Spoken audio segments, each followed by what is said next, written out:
We have launched. We've completely launched. We've started the show, and it is Planet Green Trees. We're about to embark 2 hours of medical marijuana and marijuana reform in Michigan, and nationally, and internationally, and even in Spaceland. There's an argument that we evolved from the cannabis plant. Let's just be honest, okay? Ow, what's going on, everybody? How y'all doing? 420th episode. I've got an agenda here. I usually resist agendas, and I will tell you that I'm not really going to follow this. If you're a connoisseur, you're going to want the good stuff. And if you want the good stuff, you're going to go for the mom and pop stuff because that's the good stuff. It's just a real pleasure to come here and congratulate you on your 420th show, and thank you for having me on a few times over the 420.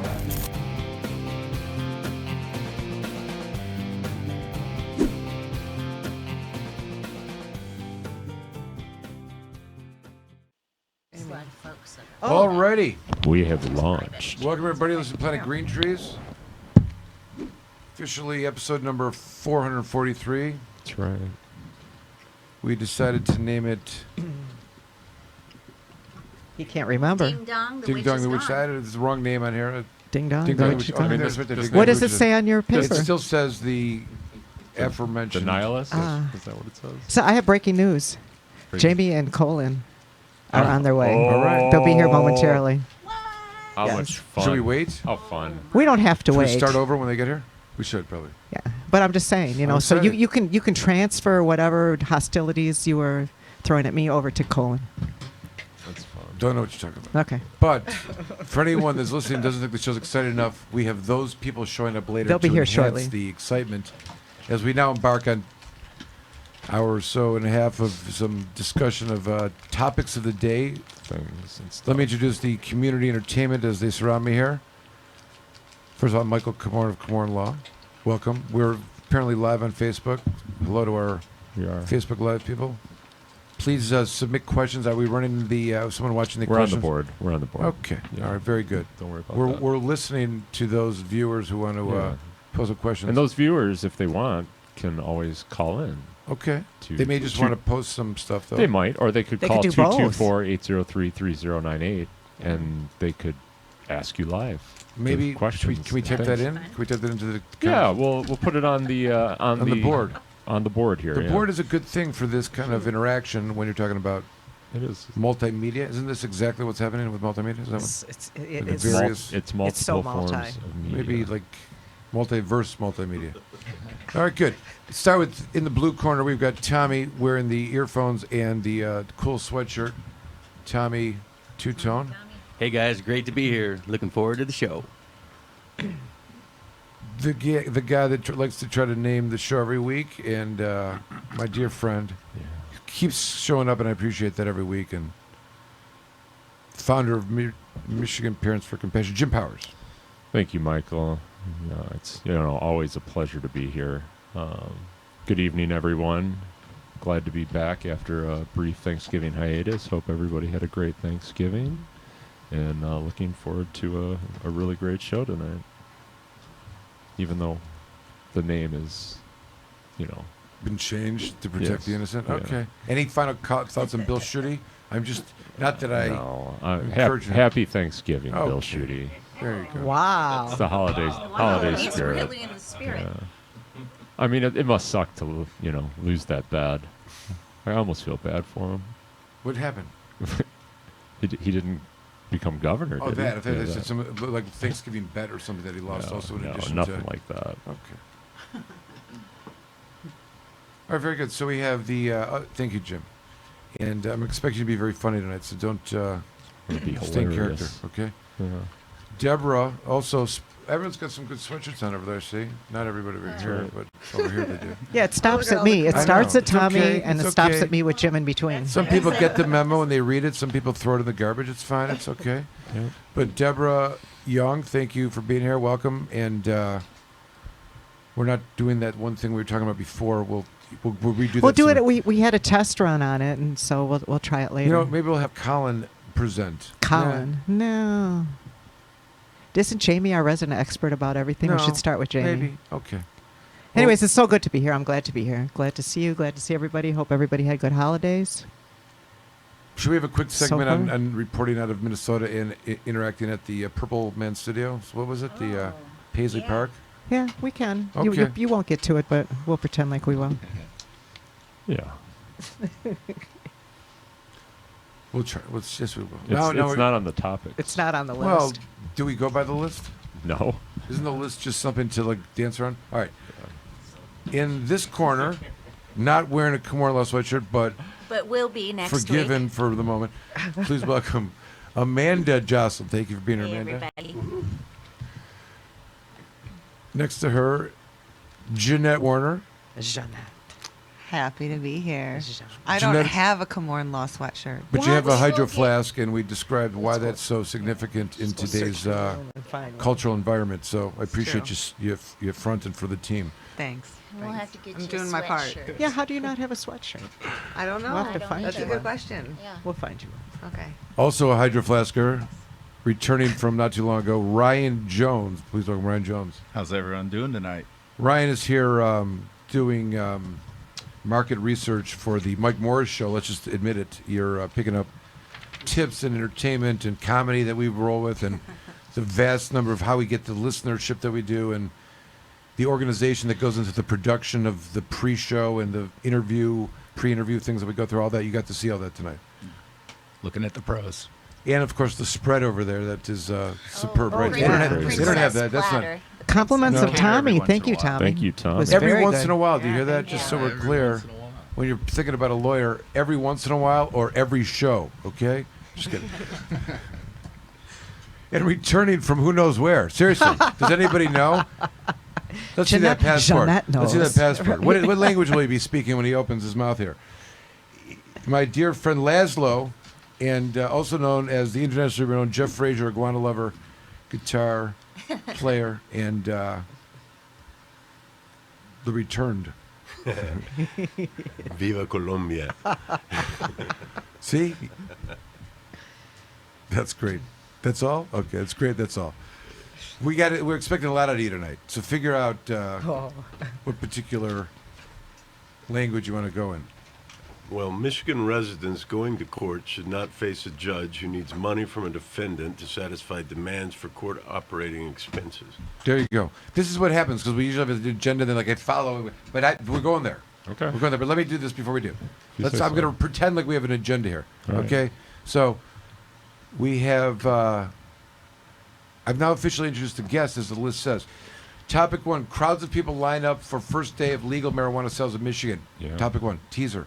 Report. You should wait for Jamie on that. Okay, that's perfect. Yeah. He's in, That he's you He should was wait. responsible He for it. was our first responder. He was right on the front lines with. For everything. Well, for He everything, is. but he was out there really, so he was with John on and it, stuff. yeah. Yes. Okay. Should wait for perfect, Jamie perfect, for that. perfect. So number 2. We'll move that. Number 2, it was a teaser, which we'll come back to. Report Michigan court funding system is broken. Who said that? You ever Dun, heard that dun, in this dun. show? Why would that be an interesting topic?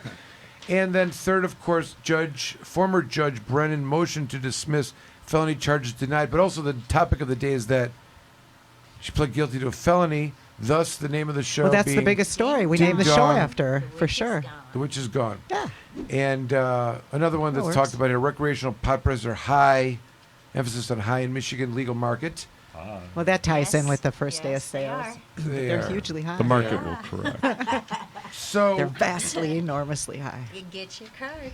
So this is how it goes. There's now a I know where space you for can me get to one, rant, too. I happen to know. but all of the rants always turn back to why the court system is broken. Like I realize, like at the end of the day, there's like 5 cases I'm trying to make. No one will understand the context. I'll just blurt out some stuff, thinking everyone knows what my bailiwicks are.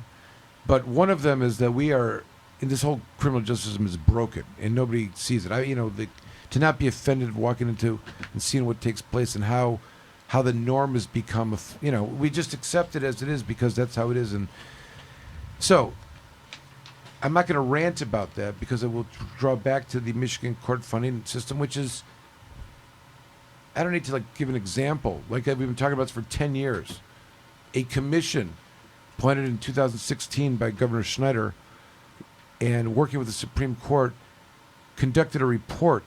submitted a report, which is entitled and it's spoken by Tom Boyd of Ingham County Circuit Court, who was one of the lead judges on it, that and interviewed all over Michigan radio and newspapers, that the Michigan court funding system program is broken. Specifically, I hear myself.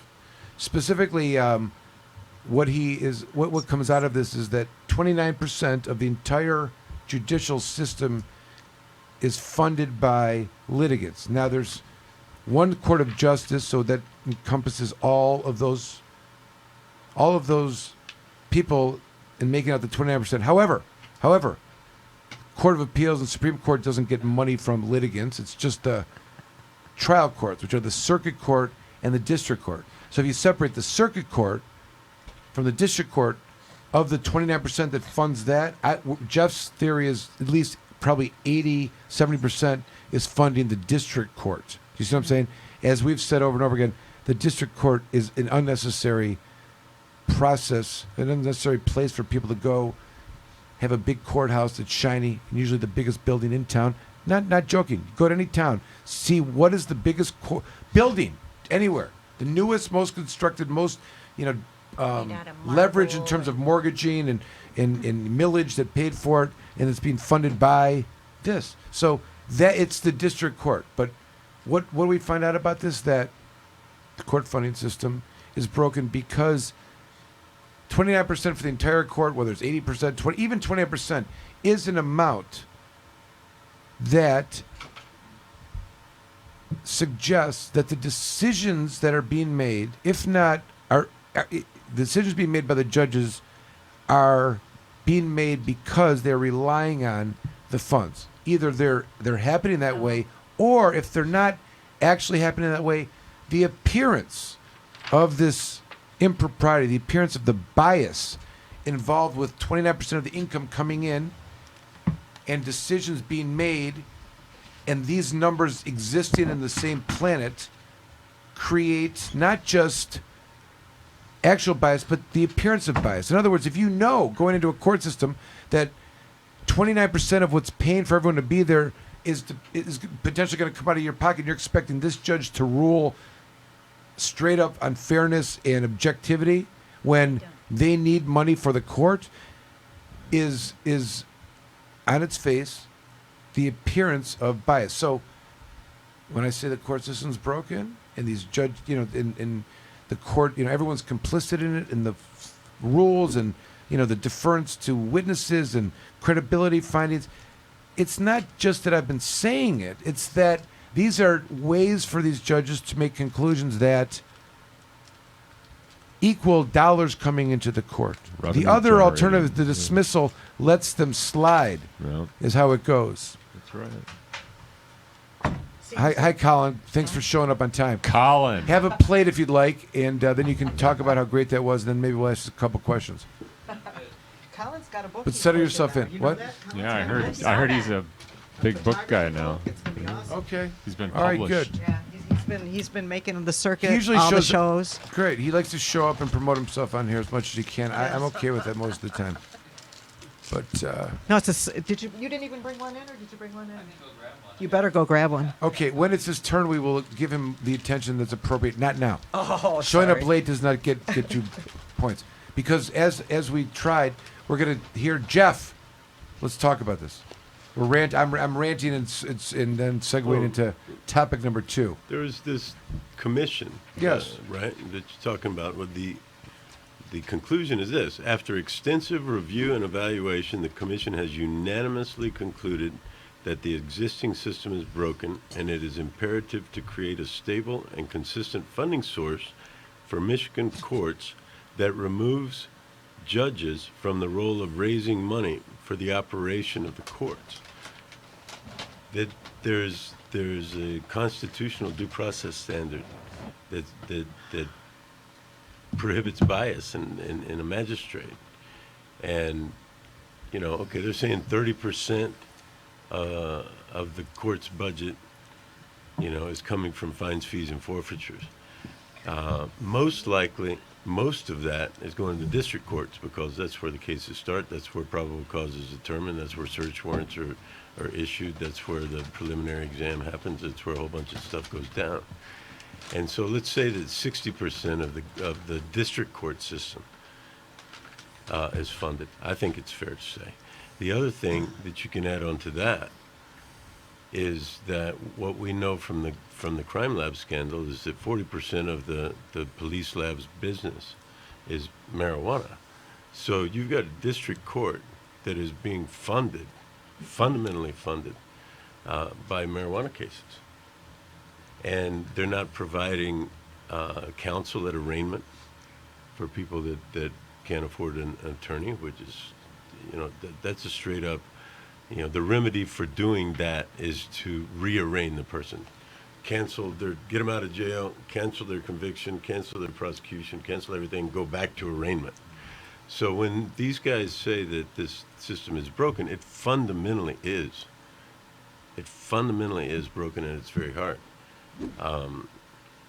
The one court thing that they put together to be funded by fees, fines, and forfeitures doesn't pass constitutional muster, as you say. It's just flat broke.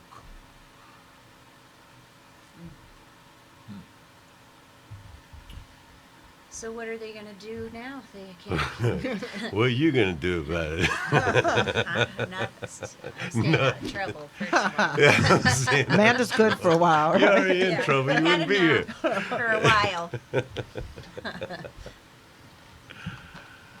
So there's more, Jeff. It's something that we've been talking about for a long time. It's quite remarkable because it's not just,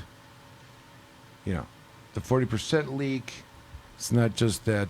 Why would it's not just that we're coming up with conspiracy theories, complaining why it's so tough. Right. It's being right's never enough, right? Well, we got to figure out how to change some it's things, like, and we need to know. There's something that we need to know. We need to know the percent of the district court that is financed by fees, fines, and forfeitures, because I guarantee it's much higher than 30. And that being the case, and that being where arrest warrants are issued, and that being where probable cause determinations are being made, and that's where the reasonableness of the search and seizure gets implicated, and that's where your Miranda rights gets implicated, and that's where your right to a counsel at arraignment gets implicated. Go to the federal court and say, hey, look at this. But I would want that number. That's the number that I would want to be able to go with, which is what percent of the district court's fees budget is financed by fees, fines, and forfeitures. I think that in some places we'll find that it's 100%. and I think it's not only that percent, but it translates to that the court is entirely funded by that, like it is, and or other portions of the cities. Right.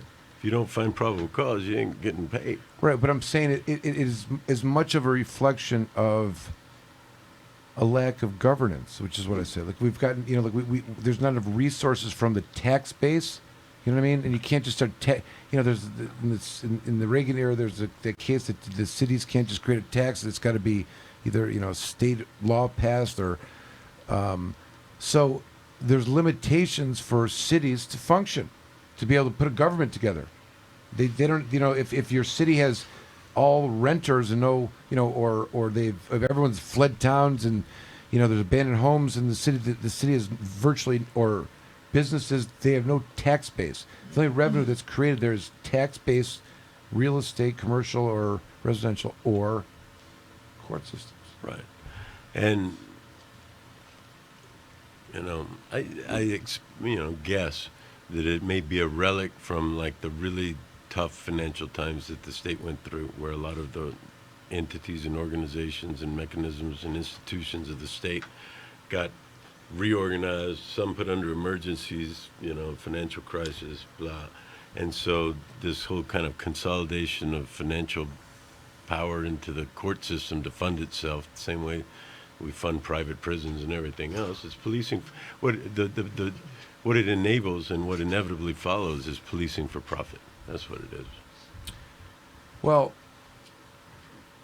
it's interesting because there's some, my point was like, as we talk about this, how unfair it is. We still show up every day to try to argue about it, and every now and then, our case is made or we got appeal or whatever. But this is a circumstance like other situations that we find ourselves in where we're not just complaining about it. We're not just saying, let me try to make my case. Believe me. Let me show you the circumstance I've dealt with. How about the governor's commission appointed on this? Don't believe us. Believe them. The Supreme Court's oversight of this Michigan Commission fund to analyze. They are saying what we've been saying for 10 years. Right. So where do we say it? Question. What's that? Where do we say it? I was going to say, you mentioned... Now, where do we need to be saying it? To whom? I think, it doesn't matter because you can't ask the court to rule on it. Well, because they are arraignment, how do you plead?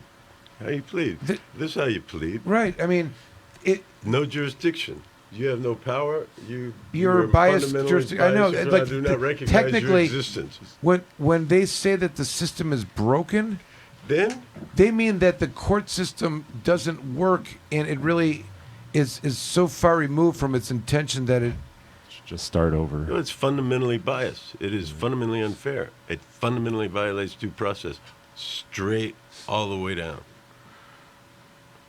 And I would say at every arraignment, and if it doesn't work at the arraignment, then mandamus him to the next court and the next, and like every single criminal case, you ought to fundamentally make an argument at arraignment or before that the whole fucking system is one massive violation of due process. It's interesting because the source of this path that has now been deemed the wrong path arises out of the constitutional 1963 amendment creating one court of justice, which is a legislative act of impeding jurisprudence. Like we've talked about this. Mm-hmm. Instead of there being, east side of the state, west side of the state, developing different opinions on certain topics, like for example, wet marijuana, what is deemed usable marijuana versus not usable marijuana. Michigan had a debate about this, right? And instead of it being ruled on under one precedent in a decision and ruled on in a different precedent decision, ultimately being taken by the Supreme Court, and in those cases standing as they may until such time. But it pushes the issue, of course. Michigan is operating under the whatever court ruled first, independent of how terrible it is. And it stays that way. And it stays that way. Like if some court, the theory is if some court rules in timing-wise, that was the whole argument. Like the idea why Manuel did not prevail, the Court of Appeals was kicking this around, was because Carruthers, I don't know, the Mansour case used Carruthers, which preceded it, and the relied on the Carruthers case of all cases, and the finding that that was a good one. I mean, I can't even explain it, but at the end of the day, and if there is still a debate, there's no concession here that there's a debate because the Supreme Court actually spoke on this in another case. Mary Chartier was a lawyer, and it's going to escape me, but it's the woman had this woman had 2 or 3 issues, but it was a remand from the Supreme Court saying consistent with Manuel, which is that unless it's dried, it's not usable. But my point is that the way that case tried to be resolved was that, the Carruthers case was out first, so that's the precedent that dictates this, even if it's wrong. Right, even if some later court has taken a look and said, right. So this is the what same court actually. Right, exactly. One appeals court. Exactly. And what's interesting is that it is the 1963 Constitution that created this legislatively judicial system by which on its face vitiates the common sense of jurisprudence. When I say jurisprudence, I'm saying the development of case law in this natural, organic way, where you have different opinions on different set. Oh my God, am I moving the thing? Different set of facts that may apply in different jurisdictions, but ultimately a higher court's going to have to rule about it. We don't get to do that. We don't get to have that we're also a jurisdiction. The Constitution is a search warrants once signed by a magistrate are presumptively valid. Yeah. You start from the That's another good one. premise that if there is and that's why there's like a presumption of good faith, and so difficult to even suggestively challenge a search warrant. It's funny how they just make the Fourth Amendment go away just like But- that, isn't it? But these are It's wonderful. constitutional amendments that impede upon Fourth Amendment, and Yeah. in these other instances, traditional jurisprudence in the justice in the judicial system in general. But so my point was that this commission's central beginning place of where the flaw begins is that it may have been appropriate at the time to have this unified court system for budgetary reasons, or in the 60s, 70s, whenever they unified this thing, but it may not be the way now. I don't know that it was ever the way. It was a way, but it wasn't consistent with basic principles of even logic. I mean, think about it this way. There was a period of time when, the tenor of our government was, this is your brain on drugs, whatever. Okay, so we know that people don't think that way, and they've recognized that's a terrible way to look at the issue of drugs problems, whatever. Now they've legalized some of it, but it's certainly not, that doesn't work. There's got to be more, whatever. Maybe people disagree with me. But there's probably a time when government budgets, constitutional amendments were being made all over states based on models that were being presented by experts, PhD, to restructure your state's economy based on these various ideas. You know what I'm saying? I'm sure it was a pitch or a sell in the marketplace of ideas for budget issues with states and how they're going to run it. And unifying the courts is probably one of the pitches. You know what I'm saying? And some states would probably reject it, and they had different reasons to.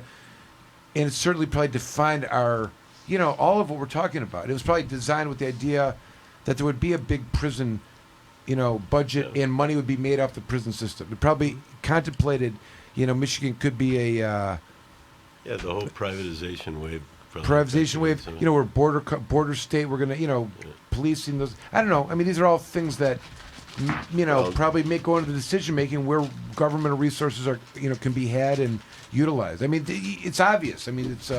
Well, and it's just a lesson of, be careful of where you put the economic incentives, because at the end of the day, what it has become is a giant biased machine.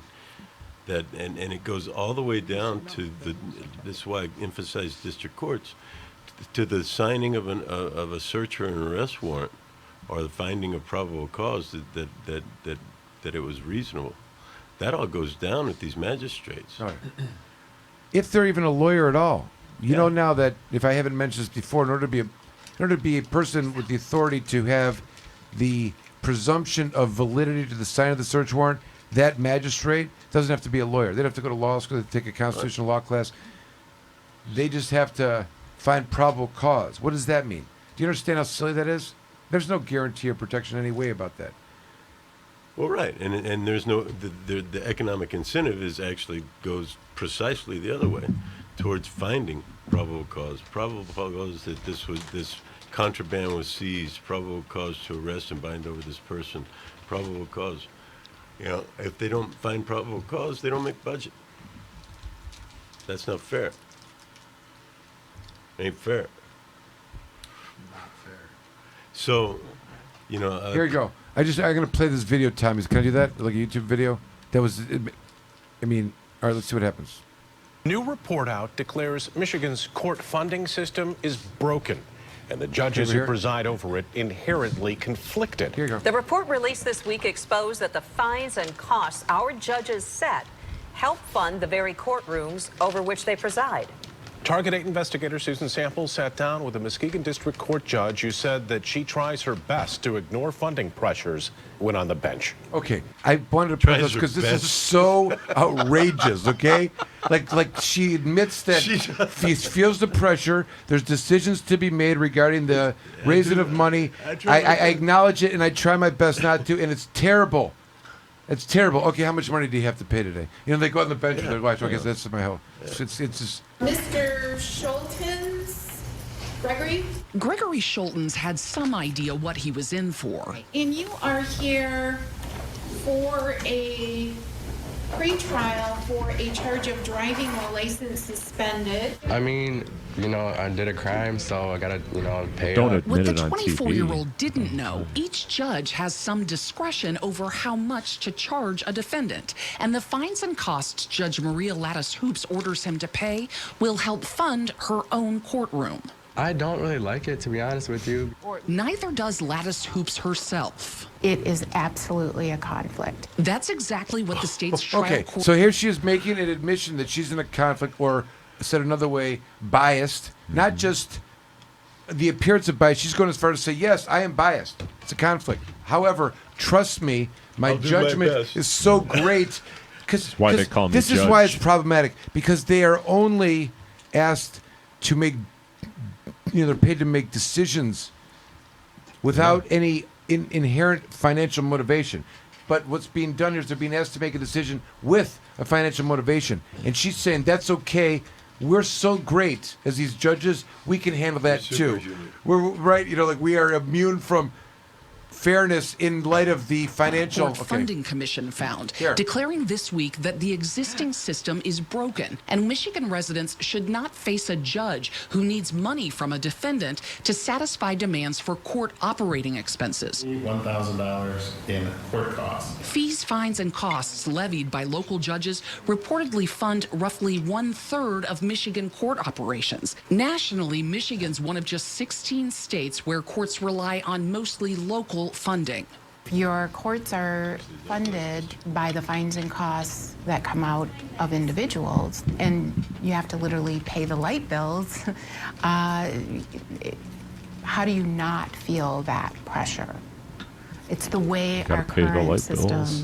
in Michigan is set up. That's the judge, by the way. Plead guilty today? Yes, Your Honor.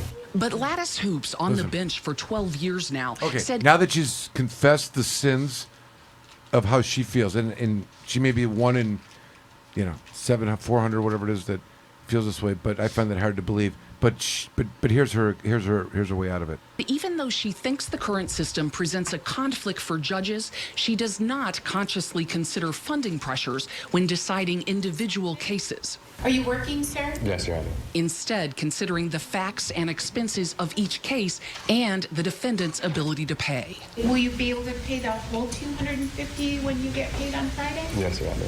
Are you sure? Yes. Will you still be able to make rent and everything else? I should be able to, yes. Okay. Gregory Schultens told me he was surprised it was only... All right, so so that was interesting. Like, I'm going to guess she knew the cameras in the courtroom at the time that she was asking the question. But still, I mean, I don't know. I got to respect Jeff. That's a nice call in terms of her. I guess admitting the evil of their ways, right? Yeah, it's a pretty big deal. I think it is. I think that the biggest challenge is going to be, remedy. I mean, too big to fail doesn't even get close to this. I mean, imagine if everybody that's been convicted, processed, paroled, forfeited from, the last decades, was decided by fundamentally the motivation biased that court. This decision will benefit us and we'll be able to stay open for a couple of weeks, and I can now take my 2-week vacation. Yeah. Right. Just got to make sure the light bill's paid. They were wrongfully arraigned, is basically the That goes right. argument. That goes without saying. And what that means is that the remedy for wrongful arraignment under federal constitutional law is rearraignment. Void, convictions void, sentence void, jail term void, go back to arraignment. Do not pass go, do not collect $200, go back to arraignment. That's the remedy. And many of the counties have not adjusted that, and Oakland County is fighting that, of course. Hold on. We have to stop. It's been hard to go on with his arrival here. Oh, but we should mention, I please. know everybody's all aflutter in the room. I know. It's like no one can relax until we get him on the air and he gets his talkative ways going. He's with his... who are we talking about? He wants to know who we're talking about. The man who's responsible for everything has arrived. We've got a lot of issues that need resolved with absolute answers of truth. We moved today. something off the agenda until you got here. I'm looking at this and I can see where it's unnecessary for most of it. You are Yeah, well, talking we- to the we- microphone. we waited. Jamie Yeah, we Lowell's here, waited. by the way. Hello. As we know, he's responsible for happy everything. to be here. I missed the fuck shooty, but No, it did not happen. my Jim God. has turned Jim, would over you give me one, Thanksgiving please? week. Just to- Well, no, I said Happy Thanksgiving, Bill. That's what Schuette. he said. Honest to Oh, God. Okay. You see how we fall apart when you're not here? No shit. Wow. I guilted him a little try early. try to like build up to that again by the end of the show for a nice big fuck. Is that what happened? It felt like I Shooty. took the air out of his You did. sails You earlier. really did. But Jamie's here; he doesn't care. And I want to take a second out to think about Rick Thompson, who just lost his father a couple nights ago, and just want to send out some positive vibes and prayers and whatever else people do for those who are grieving the loss of a loved one. And he's still going to have his event tomorrow night. He will be there, and I hope that those inclined make it out, because it's going to be a great time, and he could use the support as well. And now that, because of these unfortunate events, the upside, if there's any, is that you're going to be handling most of the emceeing, right?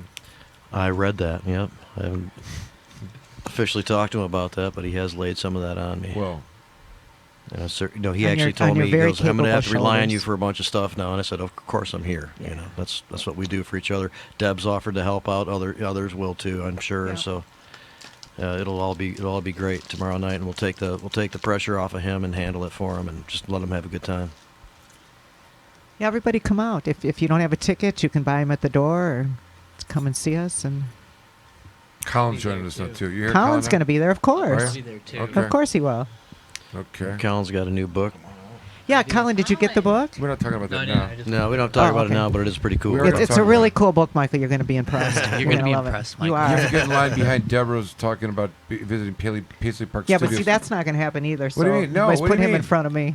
I'm saying, if you start talking about your book, then we've stepped on Deborah, and you're going to be responsible, not me. Uh-huh. Get your book. Okay, Make I'll sure go we make sure we got. All Go these get your things book. can be done within time constraints, and they can be, I they don't can want be to leave covered. this topic. It's so fundamental to everything that I What are you rant on and right rave now? about. Hold on. Will you check out there? I printed a transcript. We're going to role play my experience with the motivator of the show. It's the title tonight. But check the printer. I printed a transcript. So what is the title of the show tonight? Ding Dong, the Witch is Gone. Yeah. Okay. We had another We had a name better one. He that was wouldn't- better. Okay. Before we liked it, now it's. Well, I oftentimes refer to Zeta as Ding Dong, so this is dear to me. Do you ever refer to Zeta as the nihilist? Yes, have you ever called her the Federalist? Oh my God! You guys are. Oh no. Okay. We were talking about the state of So- judges being like purchased by fundraisers. It's pretty. It's pretty judgy. It's nothing. Yeah, see how kind of a rude? nihilistic That was view. over here. So, Ryan, nice to meet you, man. no hope. We got to shut the doors too. It doesn't look as good. God. Okay. What is that? That's not it really. It's okay. Fine. What is Yeah. that? Good. Okay. Oh, wow. You even got like Colin Trade to like grab copies and stuff? I don't know. Awesome. So you're talking about maybe one I- of your just court snap your court fingers and cases, copies you are have grabbed? the transcript for it? Well, it deals with the. Oh, I see. It's on 2 pages. Okay. It deals with one of the topics on here, which is that the developments in this former judge's case, and I happen to have my personal experiences with her, and this thing reads like a comedy show, and Got it. I feel very comfortable. Like many people came forward and complained about their behavior. I didn't. I kind of. It is what it. I've expected that I'm going to be treated that way by everybody. Just kidding. But we don't have to do this now. We can. But somebody could read it. We could play. It just. And we're talking about Judge Brennan and her taking a felony plea today. Couldn't happen to a nicer individual. So true. We all wish her the best. Is this but the affair with the Yep, cop? that's her. perjury. Yeah. What did it say? Like she Smart. could get probation up to 10 years or something like this? Yeah. What do you think? She's not going to go to jail. I'm certain that the judge presiding in her case, who is a pro about perjury and tampering with evidence, Yeah. that he will make a just sentence for Judge Brennan.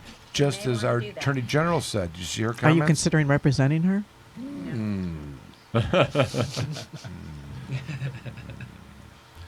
We're going to read this. Do you want to play her in our little Do I want to play her? in our game here of? Sure.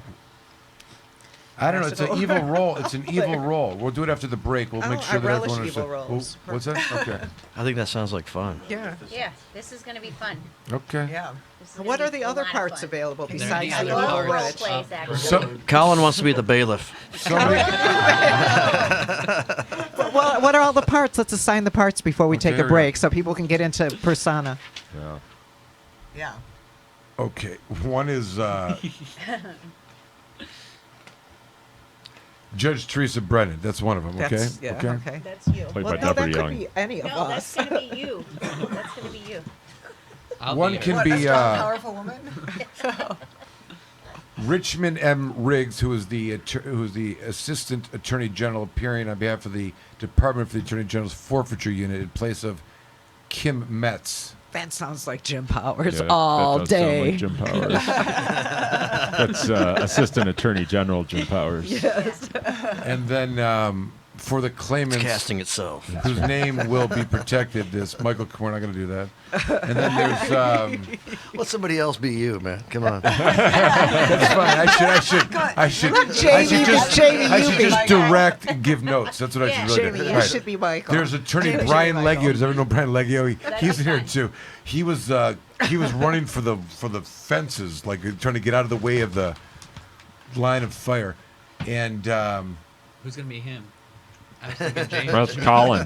No, Colin's the bailiff. Yeah. What do you mean? Oh, Colin's a bailiff. That's right. there's no arrests. No one gets injured in this. So I don't know if you still want to play the Does the bailiff. bailiff have a speaking Does he have a speaking role? speaking Yeah. role? Everyone come and get some extra copies. Or does he just stand in the back and hold his club and pat it down and make jokes with the judge sometimes? Here's the thing: the bailiff is having a relationship with the judge also. Oh. So I He guess just supports when you whatever the sign up judge for this, says. when you sign up for this, you may I'm want to ready. find out who the judge is going to be. Okay? I thought I Who's was playing? the judge. Okay, there you go. You're the judge. You're right. having an affair with We've him. slid off into the. All right, but this will be fun This is and, going to be and hilarious. meaningful. Is there enough? Do we All all right. get a script, or are we just Yes, supposed we're to? going to do okay, this. we're We're going to gonna break. say It's 8:50. supposed to Tommy, what's our schedule improvise. with the break? Do we break now or what do we Let's do? break. Okay. All Good right, idea. let's We're going do to break it. now. Preparing. Print up some scripts. All right. And when we come back, we're going to talk about the crowds of people for the recreation. That's why we have Jamie Lowell here. Yeah. That's right. That's why we're We're waiting going for to talk Jamie. about the. There's a special guest who's going to be here shortly. I'm not telling you anymore. Okay. Yeah, Just special just guest. leaving it at that. Jim Michael, knows. you have- Nobody else needs to know. You have an assistant over there. She's touching the buttons here. Yeah. Funny. Zeta. Barely weighs it. Weighs really it. cute. There you go. All right. Therapy. She wants to play something. Person therapy. She needs her person therapy. Yeah. He's a The therapy girl, person. right? Jamie, get back to Jamie, the therapy person. All right. You're listening Okay. to Planet Green Trees. Endocannabinoid redemption. Yes.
The Planet Green Trees Show.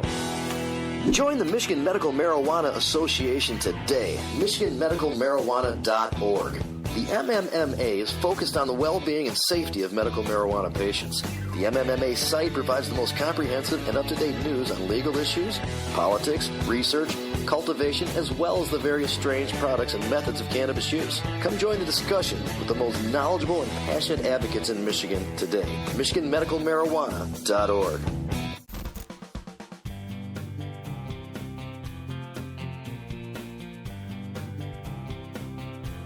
We're here live at the exclusive provisioning center in Ann Arbor for the first day of recreational marijuana sales. We're waiting for the 10 o'clock open. We've got about an hour, but there's plenty of great folks here with us in line. And like I told my buddy Bob, hell, I've been waiting for 44 years for this. Another hour's not going to kill me, especially to be in the company of such excellent people who've been waiting just as long as I have. As I had pointed out earlier, this is a fantastic event, a culmination of decades of hard work, jail time, suffering, sacrifice, and a lot of positivity. So shout out to the medical marijuana community here in the state of Michigan for making this happen. Let's see here, guys. It's your boy, Uncle Jesse. There's the front end of the line before the turn into the store, exclusive provisioning center here in Ann Arbor, man. Again, I keep pointing it out because it's a celebration, this culmination of decades of hard work from some of the OGs, from a lot of advocates and activists. A lot of people have gone to jail. A lot of people have been arrested and treated like shit, had their lives devastated for simple possession. And here we are. Look at this. Look at this, baby. Look at this line all the way down. All for the sale of adult use cannabis here in the state of Michigan. But I definitely wanted to make sure that I was up here today to document this historic occasion. As I said, man, lots of hard work, lots of trials, tribulations, sacrifices were made in order to have this day. I know I'm with the Michigan Medical Marijuana Association, and we were going to get up here, and then we were debating because of the weather, and then I was like, FTS, baby! We did it, right? So thank every one of you for coming out today. Thanks for making marijuana legal. Let's get it, guys. Make some noise, come on!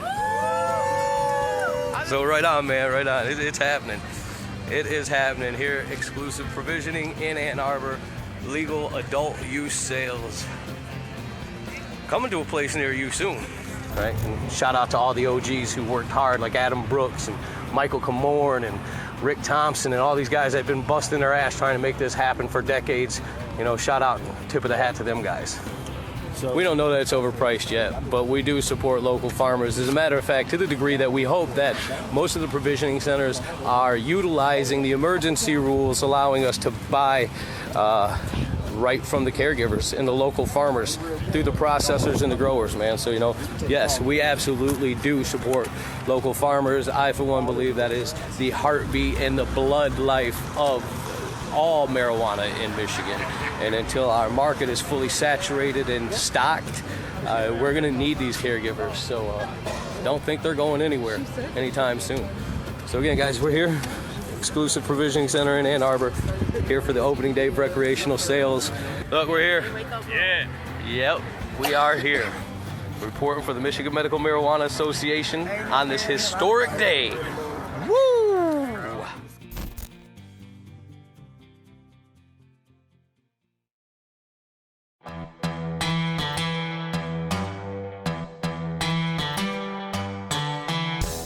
An important and historical farm crop in American agriculture is returned after having been classified as a controlled substance and illegal.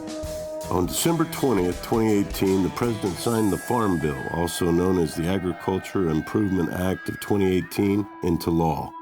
The signing of the act was great news for the hemp industry, which amended the definition of marijuana in the Federal Controlled Substances Act.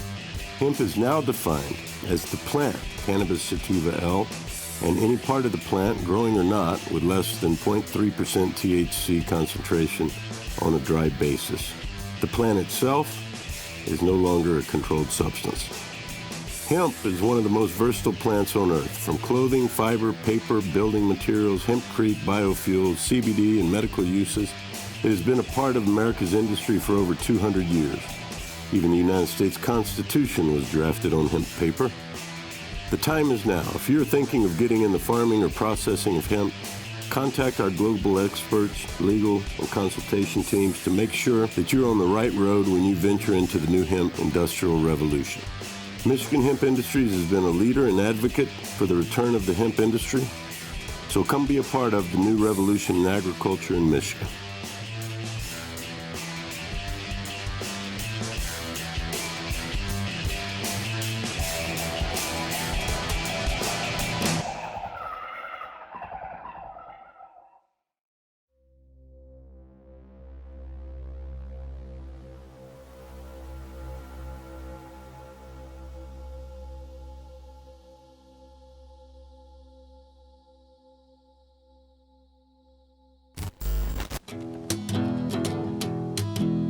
It ain't fair, John Sinclair, in the stir for breathing air.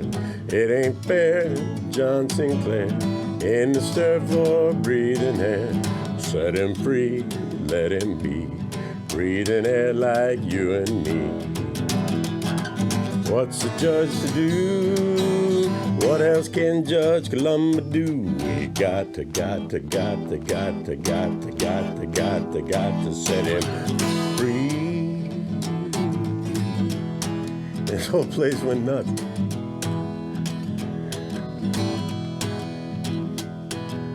If he was a soldier man, shooting gooks in Vietnam. If he was CIA, selling dope and making hay, he'd be free, breathing air like you and me. What's a judge do? What else could Judge Columba do? Well, we got to set him free. And sure enough, that was Saturday, and then next Monday, John Sinclair walked out of jail.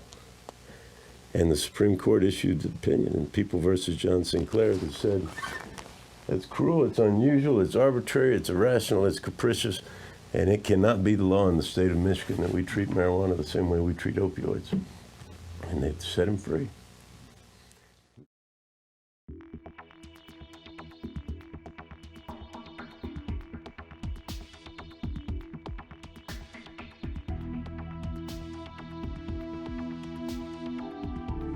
Hi, I'm Jeff Frazier. I'm one of the attorneys at Comorn Law in Michigan. And on behalf of poet John Sinclair, some doctors, some pharmacists, some organizations, we're suing the Michigan Board of Pharmacy to finally, once and for all, to remove marijuana from the Michigan list of controlled substances. John Sinclair was and is a poet provocateur, an adamant opponent and protester against America's involvement in the Vietnam War and all the bombings. He was organized together with Abby Hoffman and Jerry Rubin and the Black Panthers guys. And, he organized against the war. And in his words, we were protesting the war and we were advocating for the legalization of marijuana, all the while smoking vast quantities of it. We ought to do something about finally getting this plant off of the controlled substances list. We have law where the state of Michigan is licensing the medical use of marijuana. At the same time, it says under the Board of Pharmacy says under the Controlled Substances Act that it is still a controlled substance. And not only is it still a controlled substance, it's still a Schedule I controlled substance. And being Schedule I controlled substance means that it is contraband per se, and that its mere presence is evidence of a crime, and it justifies the raids. Michigan State Police spend 40% of their resources going after marijuana that is allowed for medical use, is licensed by the state, is now been voted into law by the people of this state to be legal for adult use. And yet it's still 40% of the police budget, still 40% of the prosecutor's daily load, it's still 40% of the Michigan State Police Crime Lab daily load. And it's still Schedule I, which justifies the stops, the searches, the seizures, and more importantly, the raids. And that means men with AR-15s and ski masks going in where men, women, and children and dogs and grandparents, are quietly sitting there watching TV. And because the neighbor complained of the smell of marijuana coming from a basement window, these patients or caregivers who are, and now any citizen in the state is allowed to grow. The continued placement of marijuana on the Michigan State list of controlled substances is just simply absurd. Hopefully we'll get our hearing. If not, then we'll fight it out in the Court of Appeals and ultimately back to the Supreme Court that originally spoke in the case of John Sinclair back in 1971. It's time for, this absurdity that has forever lived at the heart of the drug war to be done with. And the way to do that is to take marijuana off the controlled substances list altogether. It's no longer to be policed. It's to be regulated.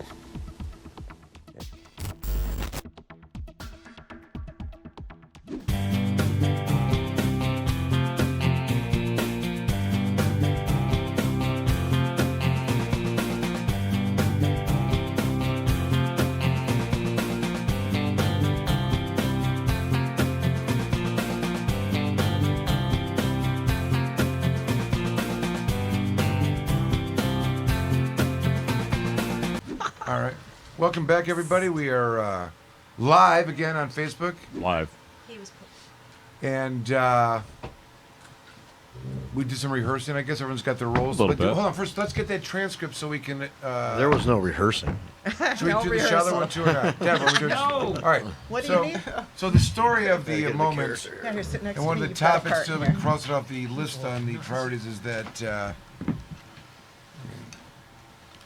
the former judge, Teresa Brennan, who had reigned in the Brighton District Court for a long time, had been removed from the bench and then later prosecuted with 3 felony counts involving tampering with evidence, perjury, and the crime of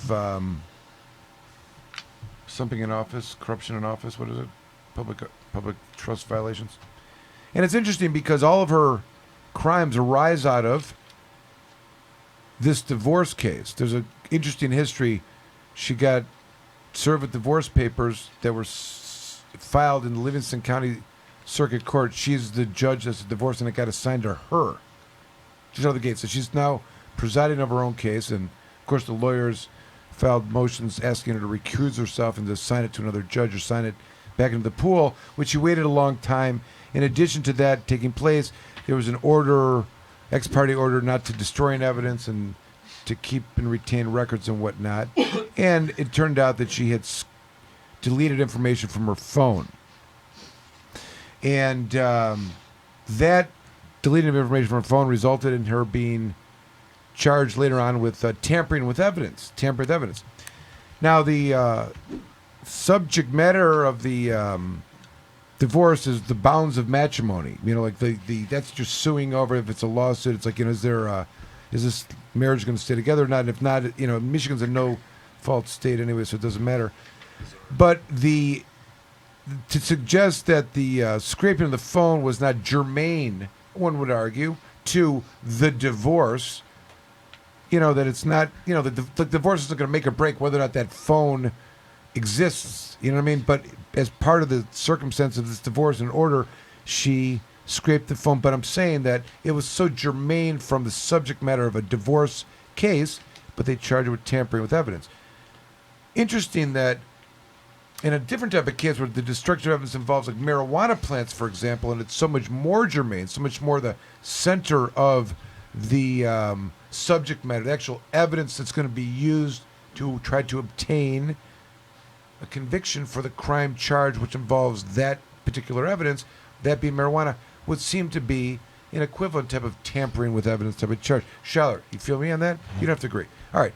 Also, she was also, during a deposition in her divorce case, again, germane to the issue of bounds of matrimony broken forever, can they be repaired, as the main issue in a divorce case, was asked in the deposition whether or not she had asked her staff to research cleaning someone's phone and what was involved with that. And in this deposition, she answered no. And that was perjury because she was under oath.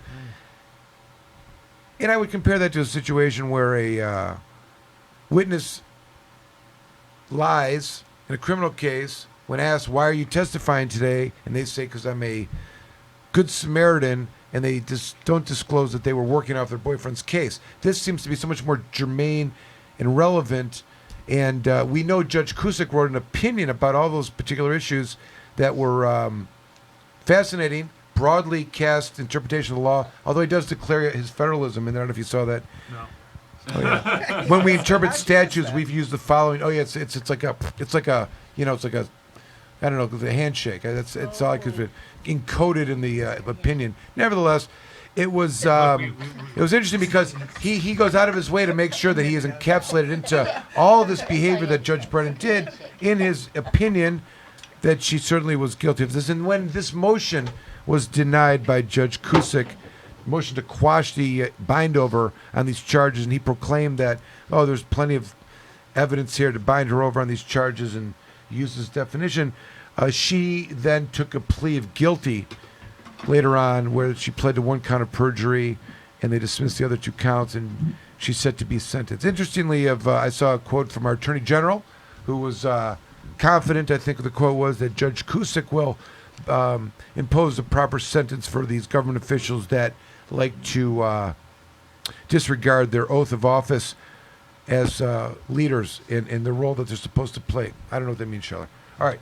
With that being said, and having no liability whatsoever of speaking ill of this person who's not been convicted of felony, hasn't been sentenced yet, so maybe she withdraws the plea. It's just legal process.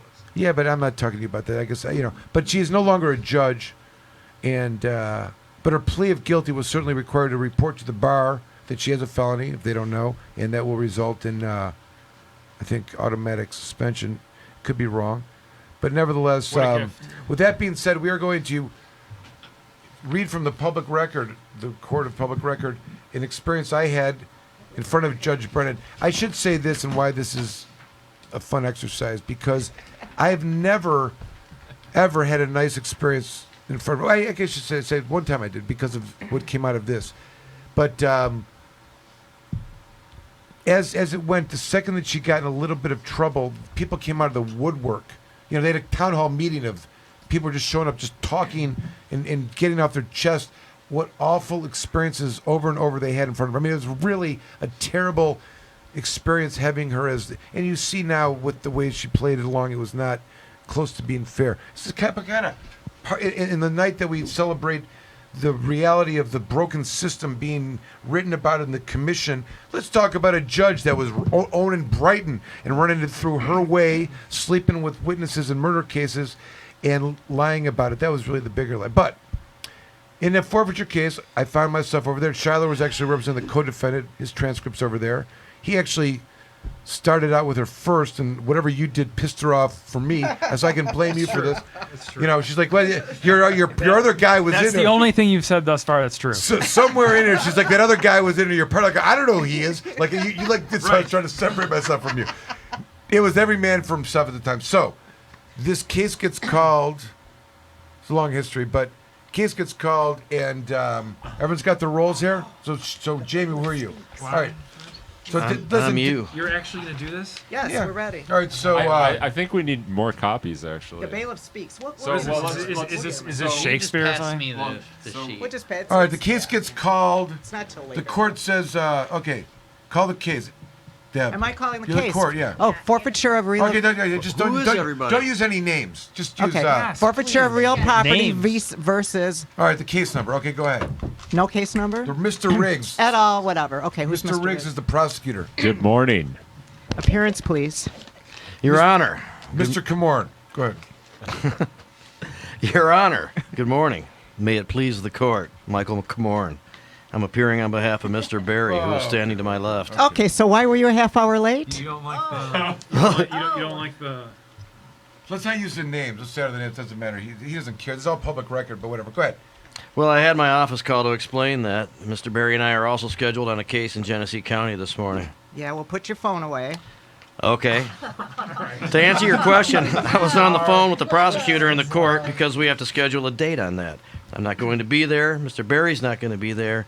I needed to have some input to make sure that we were not going to find ourselves out of position in that court because there's a criminal probable cause conference schedule. I really don't care. Well, you asked me. Well, you were a half hour. You were a half hour late. You asked me, Well, okay. and I was answering your question, Judge. Well, all right, but it's a lame excuse, and you're still a half hour late. Okay, well, that's the reason. I was an hour late today. You know, there's sanctions for that. Very well. And we waited. I called the court. Your name, please. Your name, please. No, that's not me. Yeah, it is. You're Legio, right? Mr. Oh, we need another Legio. person. Who's Legio? That's Shiloh. You want to be Legio? I mean, I showed up after, right? Okay, go. Go ahead. He doesn't have the tree. He doesn't have the I don't transcript. really want to do that. All right. You Okay, be I'll be Legio. like, okay. You got promoted to Legio. Fine, Legio. I'm the bailiff. All right, give that back. I'll give that back. You be Legio. Quick. No. I'm like every Man, other so lawyer. you, Ryan, you want to be you do Legio? Can I be Legio? Brian's Legio. All right. Yeah, 'cause He's the other lawyer representing right, so- one of the Alright, co-defendants. I'm saying It might go on to the next page. What's your name? He's got it. your name, please. That's Legio. Where are we? Where? On Legio. Page 5, line 14. Good morning. Good morning, Your Honor. Good morning, Your Honor. You guys are having fun. Brian. Brian Legio, appearing on behalf of Mr. and Miss Cooper. Okay, are they here? They are not, Your Honor. Why not? Your Honor, I was seeking to have this matter adjourned because they have an aunt who is dying in Arizona, and last Friday, So, where are they? They're out of town? they're in Arizona, Judge, Okay. and that was based on my representations. No one told me that anyone was dying when you asked for the adjournment. They said you thought you were going to resolve it. There were two. The request was based on two factual bases. One, my client's aunt is in hospice in Arizona. They wanted to see her before she passed away. Okay, but nobody told me that. And the second one was that Miss Misteff and I began negotiating. We're very close. And last week, All right, and I think she even mentioned that I was out of town. last time. And this week, she's out of town. So we just couldn't conclude those negotiations. All right, so I think at the other forfeiture she had, I didn't know I had any other files, and she said, well, one of them was probably going to be resolved. That must be yours. We are very close. I think we should get some. Yes. All right, I've had enough. No. We're going. Yeah, can we like call it as it is already? No, stop. I've we're already not. made my ruling. Too bad. She gets out. She gets back from out of town, and it'll probably be concluded before the end of this month. Okay, would you agree with that? Oh, yeah, Who's agreed, Riggs? Judge. Mr. Riggs, the May prosecutor. it please the court. My name is Richmond Riggs, P33863. I'm an assistant AG. I appear on behalf of the people. I'm standing in for Miss Mitzif, who's also out of town, out of the country this week. Okay. What counsel has said is correct. I've reviewed the file. I've also spoken with Ms. Mitzif. Their numbers are really quite close, and I believe that Mr. Legio's clients are probably going to resolve this once she returns. Well, you need to. Why don't you just grab a seat? Just please be seated. Come on up. Do you have something for me? Oh, the bailiff. Bailiff. I just got the indiscernible. Stop mumbling. Don't read that part. Oh, don't you have a runner Remember, you for got that? a gun on your hip, and you're staring him down. So, Who am I staring down? so just notice that the court makes a comment, but she's like mad at the bailiff. But so Yeah, the bailiff okay. like came into her fray. Go ahead. What does the court Okay, say? so I'm going to say, all right, we're going to change some dates automatically. No, she says, don't you have a runner for that? Well, I already said that. But okay. Yeah, don't you have a runner for that? Okay, keep Don't going. you have a Yeah, runner this for is that? getting all fucked up. All right, what are these? The pre-trials? Just leave them, just stack them up over there somewhere. All right? Okay, so all right, we're going to change some dates. Automatically, the clerk set dates for every circuit civil case, and then once I have a pretrial, I try to narrow the issues. What we're going to do is do away with case evaluation. That's not necessary in this case. And so, do you have a blank order over there? Okay, there's no reason to really take this case all the way into November. I'm assuming that I can't even imagine that kind of discovery would be needed. Mr. Comorn. Oh. You gotta be on the ball. Come on, Colin. Jeez. Judge. This one. Page 8, No, line go 11. over here. Go here. Come over here. Oh, Judge, if I may, there's going to be an issue. I note if there's attempts to discovery, my client's going to be challenged with the issues of his Fifth Amendment rights, remain silent in the serious criminal cases that are taking place. Okay. Are you using your phone? No, I'm holding it. I'm Just holding put it away. I wanted to look at the calendar when you started giving out the calendar dates. Judge, I wanted to address the issue that it is a legal issue and address... Okay, and the Hey. Your question. legal issue is what? Oh, I'm sorry. Your question. Yeah, legal issue is what? That if we proceed at a pace that the court's suggesting, and I know the court probably wants to move the case along, he has criminal cases that are going to be pending that we plan to litigate as well. His Fifth Amendment rights stand supreme in both the criminal and the forfeiture issues, but there's going to be conflicts there that are going to come up before this court and probably... Oh, I don't. I've tried to think about this, and I don't know what the conflicts, and just go ahead and have a seat. All this issue is whether the value of marijuana is as much as the property that the state wishes to seize, and that's the only issue. And Hold on. I just want to stop for a second.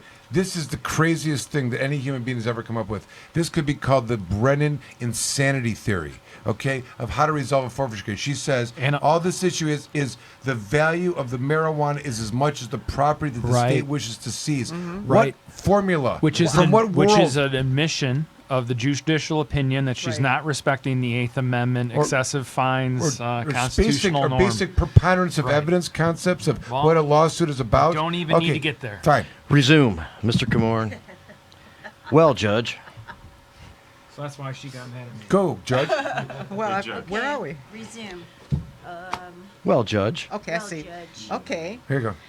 I just didn't. I didn't ask you to say anything. Okay, Okay. I didn't ask you to say anything yet. Okay. I did Hold on, not Ted. ask you to say There you anything go. yet, Mr. There you Comorn. go. Get in character. Come on. This is an important point. One more time. I did not ask you to say anything, Mr. Comorn. Okay.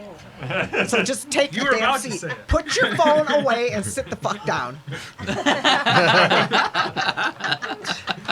It was the phone. Yeah. Here. It's the phone that's And again, State. okay.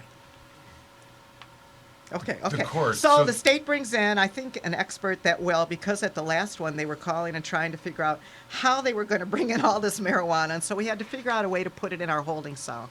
And you were going to have an expert. Now, no one has to testify that from the defense side as to any of the issues related in the criminal case. You bring an expert, and the expert says, nope, doesn't weigh this much. I mean, I can't even imagine why your client would testify. Because he has an absolute right to affirmative defense that would apply both in the criminal case And just what would that defense be? that the marijuana at issue that is being called contraband utilizes the illegality associated with the property is that it was for medical purposes. That is the point, and that is a defense. That's a defense in the criminal case? In any That is not a defense in this case, Mr. Comorn. Respectfully, Put your phone Judge. away and pay attention. I'm going to sick my bailiff on you. Respectfully, Judge. Here we go. You already brought that motion. And Your associate already brought Shiler's associate. No, I object. Shiler's on the seat. Fervently object. And it failed. well, a victory, a win, either just establishing the elements of the three prongs of Section 8 is a not just a defense. It requires the return of all property taken for forfeiture.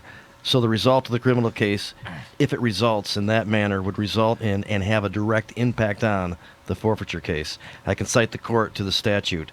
It's 8A3. It's in Section 8, but it speaks to the forfeiture. Likewise, Section 4 issues as well. Thank you, Judge. There are no state remedies for our harm. Are you making shit up here now? No. So I mentioned that for the record and for the court's edification. Right? So we have to go to the federal court. Yeah, blah, blah, blah. We already had that motion in another Where else is he case. supposed to go? Listen, so now they're ripping on Shiler again. Yeah. He's not even here to defend himself. Section 8 and Section 4 just do not apply here. I'm going to move up the dates. I'm sorry. You're ruling that the legal issues that someone else filed don't apply to my client? Yeah, your associate who's Bullshit. who's representing another. My whole life trivialized to an associate. But listen to what Your she's doing. associate, Shiler, who's representing another defendant. So you can file a motion if you want, but he argued the same issue you're arguing right now, and he failed. I did. It did not apply, and he failed. It's a very limited issue here, too. But Oh, no. I already made my decision. It's too late. I'm moving up the dates. is there an opinion of some kind or an order that I could review in that regard? And is there an opinion written or an order? There was an opinion placed on the record, and then there was an order. I'm sure that your associate could tell you what the name of the damn file is. Mr. Kamorn, pay attention here. I wasn't there. He's getting mad at Judge Brennan. He's so mad at Judge Brennan. He's so mad in the courtroom. He can't take it. Okay, all right, settle down, everybody. Bailiff, settle the court down. that's hilarious. Okay, Settle what's down, the everyone. trial date that Hattie gave you in this one? Who's the clerk? You're the clerk. Look. Okay. 11-9. All right, November 9th. Okay, huh. That was the date we had originally. That is really weird.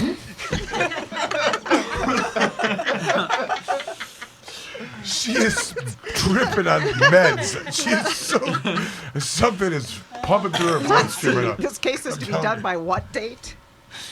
12-9. Okay, all right. What discovery would there be? I can't fathom there'd be any, Mr. Kamorn. What the hell? All right, let's start with you, sir. Judge, I'm advised that Miss Mitzif is preparing requests for admissions and possible depositions of the claimants. Okay, so we're going to. Okay, I'll try to narrow discovery as the Supreme Court has been teaching us lately. Make sure you have a blank order. Tell me now what the depositions that you want to take, and you have to claim why. You have to tell me why, because I'm not just going to do shit on your recommendation. I want paperwork, and I want to know why. It's my understanding Miss Mitzif is intending to depose the 4 remaining claimants. We started with 12. We're down to 4. It's also my understanding the issue was going to be the money paid and received regarding the grows at different locations. Also, as to Mr. Barry, the location. Hey, wait a minute. So if she's going to be asking these type of questions, then what would infringe on his Fifth Amendment? Ah. Why do I have to? I mean, why can't you just bring in your expert? He's going to exert his Fifth. It seems like he's indicated he's going to do that, Judge. You're right. Okay, so you're going to have to figure out another way to get the value in. Yeah, I think that's true. Okay. And hopefully we... So you're not taking the defendant's depositions. The same is going to apply with requests. He's just going to exert the Fifth or take his Fifth. They may. Obviously, I don't know all the requests for admission she's going to ask for. If they would all be subject to the Fifth Amendment, but I know that she does intend to file and send requests for admissions. Okay, I don't want anything going out that he's going to take his Fifth, take the Fifth. I mean, the other case, there wasn't any discovery. We just set it up for hearing on the value. Okay, what discovery do you see? We're going to want to depose some of the officers. We're going to want to depose people from the law net. Why? Why can't we just settle this now? Why? Why? Because there are factual issues regarding what they did, where they went, how they uncovered things. People. What does that have to do with anything? You know what? I am not even going to let you use this case as discovery for the criminal case. That's fine. Then I would do that in the criminal case. Well, you don't get to take depositions in a criminal case, Mr. Kamorn. I know, but there's hearings that I can indulge in those factors that are... Well, Mr. Kamorn, then do that in your criminal case. Get your associate and do that. No, but the purpose of the civil arena... What? The issue as to value. ...allows me, Judge, What depositions do you need to take? Come on. I'm going to depose the witnesses that were privy to the events that took place that are the basis of Okay, no, you're not. the alleged forfeiture. Very well. Well, I would depose those witnesses that I'm allowed to under the court rules. Okay, well, here's the thing. I get to limit the discovery. Well, you don't. In circuit court, just because discovery is allowed doesn't mean it's open-ended, and that's the training that we've been getting by the Supreme Court lately. Our obligation is to limit the discovery, and you have not articulated the need for a single deposition in this case. Every argument I've made, you've told me, is not a winning argument so far. So I will continue to make my record, and you will rule as you want to. But I know that in this particular case, Mr. Barry is not just a defense. He's got an immunity. And in and he's got serious criminal charges, and we are going to be... Did you grant the immunity? Immunity as an assertion against prosecution and an assertion against the arrest, an assertion against any penalty, which includes forfeiture. And on his behalf, it's my intention to utilize the laws that are available to us in the state of Michigan, both in discovery, Michigan Medical Marijuana Act, all of that. Do you plan on bringing a motion in the case? Depending on where we are in the criminal case, possibly, but... Okay, well, I'm going to give you a cutoff for motions. Say 60 days. What's that from now? What's 60 days from now? Let me see. June 7th. Okay, what day of the week is that? Oh, that's a Tuesday, Judge. All right, so June 6th. Let's see. Motion. Well, because I hear my motions on Tuesdays, so any motions have to be heard no later than June 7th, and obviously you have to comply with the court rules and giving notice to the other side. Then let's see. Let's set a final pretrial at the end of July. Now you can get out your phone, Mr. Camorn, okay? And you can look at your calendar. Let's see. Have you already filled the witness list? You were supposed to. I don't believe we have, Judge. I looked through the documents. I did not see the witness list. All right. The order said they had to be filed by today, I believe. I'll give you 30 more days for witness list. I'm sorry, 30, Judge? 30, yeah. 30 days, and that's all you're going to get in this written order. So 30. Today is the 5th. Let's say May 6th is a witness list. You were also supposed to have stipulated to an order that no other parties were going to be added. I'm assuming that's not an issue? Correct, Judge. It's my understanding we started with 12. 8 of them have settled. We're down to 4, so we don't anticipate adding anybody else. Okay, so 4. You have 2. Mr. I have Leggio. 2, husband and wife. You have 1. Where's the other one? Who's Riggs? Oh. Yes, Judge, it's my understanding that both Mr. and Mrs. What's-His-Face and the other 2. Okay, so where is What's-Her-Face? She's at work, I No, understand. that's Camorn. Yeah, that's Camorn. It's the wife of Yeah. Camorn's client. She's at work, I understand. Okay, my order said you are supposed to bring your clients, all right? Now I get it when you have to be in a state because someone is dying. The wife, Mrs. Berry, is only on one of the vehicles. I don't think that she's listed on the underlying properties that are at issue in the caption. We need a Mr. Berry. I believe. Mr. Barrett. Yeah, she isn't. Right. Oh, never mind. So either she's a party or she's not. It's a separate. I don't think it's that. To the vehicle, she is, I guess, but not the other property that's been listed. Okay, so she's a party. She's a claimant, Judge. Okay. She has asserted. She should have been here. Did you know that Mr. Camorn was going to be late? Oh, we're back to that. Did he advise you of that? Well, Your Honor, I didn't have my phone turned on when I came in the courtroom. Well, I mean, yesterday. He would have known yesterday. Did he let you know? Actually, Mr. Leggio and I were the ones. We were trying to work out the scheduling. Camorn wasn't doing shit. Okay. Yep, so he did not. All right. So witness list, motions. So as of right now, there's no discovery. No one's articulated anything that really needs to be done. Okay. You know, just a bunch of flapping jaws in here. Final pre-trial trial on a Tuesday, end of July. Oh, sorry, the 19th through the 26th. The 26th of July at 11. It will be in the Brighton Court. What's the following Wednesday? That's August 3rd. All right, check your calendars for July 26th at 11, August 3rd. Is this a bench or jury? Can you even have a jury trial in this case? I believe it can only be a bench, Judge. Okay, then August 3rd at 8:30. Check both those dates. Okay, having heard no objections. Then think about this. You're Guess over what? there You don't get a spazzing out, jury right? trial. I'm your judge. Right. That's like it. Yeah, you're over there This is spazzing going good, out. right? At this moment, it's No like, oh, objections. this is where we want to be. Those are the dates. Judge, if I may, I don't have Miss Mitzef's calendar with me, and she's not available by phone since she's on a different continent. I know that far ahead it's probably going to be open. Okay. But I would like to request the court's indulgence. All right. She'll be back next week. Who is your expert? I have no idea. I know that she had discussed the idea that she was going to need one. I don't know if she's actually identified the person that would come in and testify. Do you know what that answer is? If you look at those words, that's like a non-answer. Those are words that are in response She's without. not hostile towards him, though, right? No. He's giving the dumbest answers. He's saying nothing. I'm not sure, but I know she discussed the idea with who. He was walking by. He heard it being uttered in her office as he's walking by that she's going to need one. But I don't know if she's identified. I mean, all right. I'm So sorry. where are we? Oh, okay. Well, what do you intend to do on taking the expert's deposition? Yes. Yes. Okay. Okay. Well, that would have been one you should articulate. You should have articulated that, Mr. Comorn. You've been flapping your jaw here, saying nothing. So right Not now doing we're shit. at one deposition. Experts. I would just propose for the record that once a witness list is proposed by the peoples, then that decision be made on who's going to be deposed. Right now, the only deposition is of the expert. I understand that, but as the court indicated, no witness list has been filed. Well, they should have. They should have. And they probably will be. So to cut the... One would hope. Cut the BS. What? One would hope. Right. So to put, just a cutoff on who is to be deposed, I would suggest that the court revisit that. It is cut off right now. Without a witness list. You see what she's doing? I understand. Okay. But just suggesting that it be...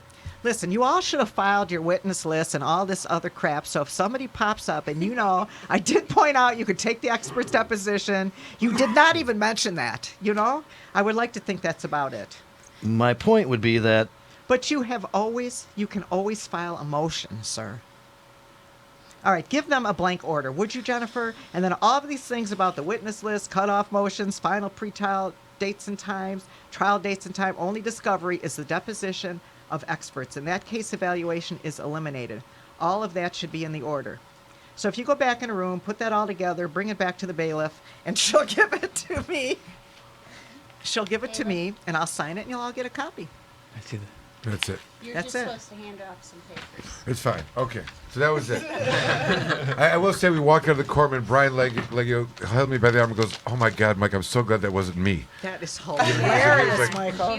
Because he was afraid his clients weren't there, like how she was going to, that he was going to get torn She into. wasn't even paying attention to that. She was just worried about you. That's why I said I don't think she was mad at. I was relatively Jim calm, and I. wasn't I? Like my responses. Did you know that he was a half hour late? But you understand the dilemma Why that were we you had late? there? We had Are you on your phone? She would not adjourn the case. You and your So associate. at 9 o'clock, when I'm supposed to be there, I'm standing in the hallway on the phone with Daryl saying, "Hey, we're here. Don't send a bench warrant in our criminal case because this judge won't let us out of here." That's so funny. Trying to schedule a date. You know what I mean? So it took us a couple minutes before we got into the court. This is, it was so. I mean, what do you do when a judge is spazzing out? I mean, what do you do? You can just. Listen, you want to hear the most beautiful? Want to hear the most beautiful part of this? Okay, so she comes up with this Brennan theory, which is you're not going to litigate this case like it's a civil case, even though it's filed in civil court and it's considered a civil case and forfeiture civil, and there's discovery and deposition and rules. Nah, she's not doing that. Were they going to bring in the marijuana? Their expert's going to say how much it's worth and whether it's worth the value, and I'm going to decide. What are you talking about? We're going to bring it in, and there's too much marijuana to put in the cells and the storage rooms over, so I don't know how we're going to do it, but you'll have your experts, and that's why you need to do the depositions. So she comes up with this crazy formula of how this thing is going to go down. It's pretty We ingenious. leave under these rules. Turns out they destroyed all of the marijuana. I'm like, great. I love the Brennan rule. Give me some Brennan rule. Let's use that. Let's have them bring the marijuana in, and we can do your little juggling act, and you can measure and blah, blah, blah, whatever you said. Let's do that perfect. So Kim Mitzoff's back at the next one. She's back from vacation. She's like, wait a second, Judge. Wait a second. I think we should grant his stay now to leave the case alone until he finished the criminal case. And that's where it's been since then. But that's she episode 2 squeezed next week. every single person, in this case, into a forfeiture settlement. People giving away their homes, cash. I mean, it's insane. But you see, this is when we talk about a broken system and the machine. Can you imagine? Like, you don't even have. What is due process? Not when she tells you to shut up and sit down. I mean, that's basically what she said. Shut up, sit What down. did Well, I he was say? on his phone. I was like, Get off your phone. We need discovery. I mentioned discovery, which is a court rule. The Fifth Amendment, which is a constitutional right. There's MMA. You the were rules not of discovery. articulating. You were not articulating. She could not understand what you were saying. I She told kept her saying it. exactly what it was. I know. But I'm just saying I'm just saying what she said. I'm still in my role. That's what she kept saying. You are not articulating it. By the way, Deb, you did not have a tough time getting in character. No, Should we it's warn very Dave of easy. what we've created now when you go home? Dave has seen that many, many times. You've never judged Dave. Do I'm not sure. elect Deborah should not be elected to be a judge. She gets suffer from black robe syndrome. We see that it is not a problem right away. Just getting right into that. Yep. It's okay. No, It's but my courtroom. It's my courtroom, Mr. there you go. Mr. Kumar. That's right. That's right. That's right. I want to know what Holoko wears Christmas-themed pajama bottoms under his black robe. Who is? No matter, I'm Judge saying, no Holoko. matter whatever court judge From said, like, Lapeer. this is not uncommon. Like like she would lock people up for saying less, saying a little bit more, acting a little bit more, like one utterance beyond, sit down and shut up. She's calling for the bail. She locked up a divorce lawyer in a case. That's what started some of this. You know what I mean? And I have. I don't know. It's she. That would be interesting to have to go bail out your attorney, wouldn't it? Yeah. It'd be a trip. Get a call from Michael. Come down and get me. Bring 500 Right. Do you want to hear a funny story? Me and David Radoy had a case in Oakland County is in Pontiac where it started, and they'd worked out a plea bargain before we were involved. They went up and it didn't work out, so they got remanded back to the court. They were adding counts and stuff, so we were fighting the search warrant at the preliminary exam, and there was this constant battle going on whether the judge was going to hear about it, not hear about it. I'd ask a question, there'd be an objection, she would yell and scream. Ultimately, she said, "Okay, take him away." And bailiff came and took me. So, like, my client's sitting at the table. And the joke after was like, "Mike, I heard you. What the fuck happened? You're supposed to be here. Where are you going?" "Hi, I paid you. What's going on, Mike? You weren't there, So they take me in the back. They walk me down the hall. I'm in Pontiac, District Court, by the 15th District Court. Take me down the elevator to the lockup. I'm like, "Listen, I am not going in there." But you were not in cuffs, right? No. I go, "I'm not going in there. I'm a lawyer. I'm not going to jail. I didn't do anything." And I started making sense. "All right, fine." So he takes me back up to the library. Puts me in the library. And, on my phone, I'm like, "I just got locked up. Give me a fucking back." So Jeff, remember that? Jeff was, so then they bring me back out. It's hilarious. And, they were going on with the case without me. Like, nothing stopped. So we get out and they ask a couple questions. I'm like, "Listen," I was like, "We got to get a new date and whatever." And I just think it was crazy. And then, I don't know. Then we came back the next time and she was very complimentary at how well behaved everybody was. It was funny. She spanked you as an example to all, right? Ironically, she got caught up. There was a really terrible case involving a search warrant and her signing and not knowing the difference between an affidavit and a search warrant in an Oakland County net case, and her level of intellect was exposed. But that's for another day. David Rodoy was witness the whole thing and saw me get dragged up because he tried to continue on in this he didn't even, chaos. didn't No, even it flinch. he didn't know where I went. He's like, Well, when the bailiff is escorting you out, I don't think it's ever a good situation. It was totally bizarro. It was a low. It was like there's no blood in the foul either. It was like a low. Like barely touched him. And take him away. It was like a penalty box. And 2-minute penalty. Right. It was It's bizarre. the Wings power play. But that's not the way to practice law. It should never get that. Just if anyone's doing that, You it can't means practice law from the penalty I'm box. saying, how can you have a rational discussion when this is the tenor of the court? Well, you can't. Your job is representing your client is met with lock them up. I mean, it's like, system doesn't work. Is that a broken system, Jeff Frazier? Yep. Do you approve of this exercise that we had of Judge Brennan? I mean, we're allowed to do this, right? You don't. Okay. So this is all public. Oh, hey. Jeff is like, "Oh no, I did not approve." There's locks on your door. Right. No, the actual door. Yeah. The front door. Oh, it's Shyler. I thought we were watching So- something on the Shyler, why do you Why keep am I going hearing outside? Shyler's So just voice? to interject for a second, it's getting to be 20 to 10, quarter to 10. Yeah. We have Deb's got her story, her Purple Magical Mystery Tour. That was not really a real segment. We were just joking. Don't try to say we're not doing it. And Colin has his book. Let me ask questions. This is how we're and we have interview. the first industry, the kickoff adult use industry Yeah, sales. that's We're we getting it in. haven't We're even doing the medley discussed round. that We're yet. doing the medley round right now, and Okay, so Charlotte's it's back. like- So it's here we like go. the minute round. Deborah, Yes. You recently traveled to Minnesota, isn't that true? I did. You went there for a very specific purpose. What was it? I did. I went to Paisley Park, Prince's home and studios, and just kind of rolled around in his guitars and costumes and all that crazy stuff. It was super cool. Is it hard to get to from getting there travel? Can you get there from here? You can get there from here. You go to the airport. You get on a plane. When you get to the airport in Minneapolis, you rent a car. How far from the airport? Half hour. Okay. Is it remote or is it an Yes, area? it's like way out. I look at the area. It looks like it was rural at one time, but now there's like a lot of fancy condos. Isn't and stuff some going of Purple Rain filmed in that area? It is filmed. I went to the house where they filmed Purple Rain. Is it near the Paisley Studios? That's about 40 minutes. When you recorded the backup vocals in the Prince Studios, what song was it to? Well, there was 3 choices: Most Beautiful Girl, Raspberry Beret, and 7. I chose 7. You probably never heard the song, right? He was in his sign days, like he didn't have. Well, it's a song about the 7. It was actually pre-sign. Yeah, it's right before he became the sign, because it's about the 7 major record labels and how they own everything. But someday they're going to fall. Someday 7 will fall. So that's the one I chose. It was pretty cool. I don't know. It's protesty. I like that kind of stuff. If you Listen had to the song, you'll like it. What's your favorite Prince song? I don't have a favorite one. There's What's your many. favorite album? I would say either Do Me as a probably Controversy, Dirty Mind, maybe. Albums? Yeah, Okay. as far as albums go, the early ones. But there's some great songs. Peach. Yeah. It's a great song. Not a really cool He's great. Song. He's Free? great. Free, I like song Free is an great, awesome right? song, yeah. The Cross is a good song. It's a really crazy good song. Morris Day, thumb up, thumb down. I love Morris Day. Morris Day and the Sheila motherfucking E. time. I love Sheila E. too. Okay.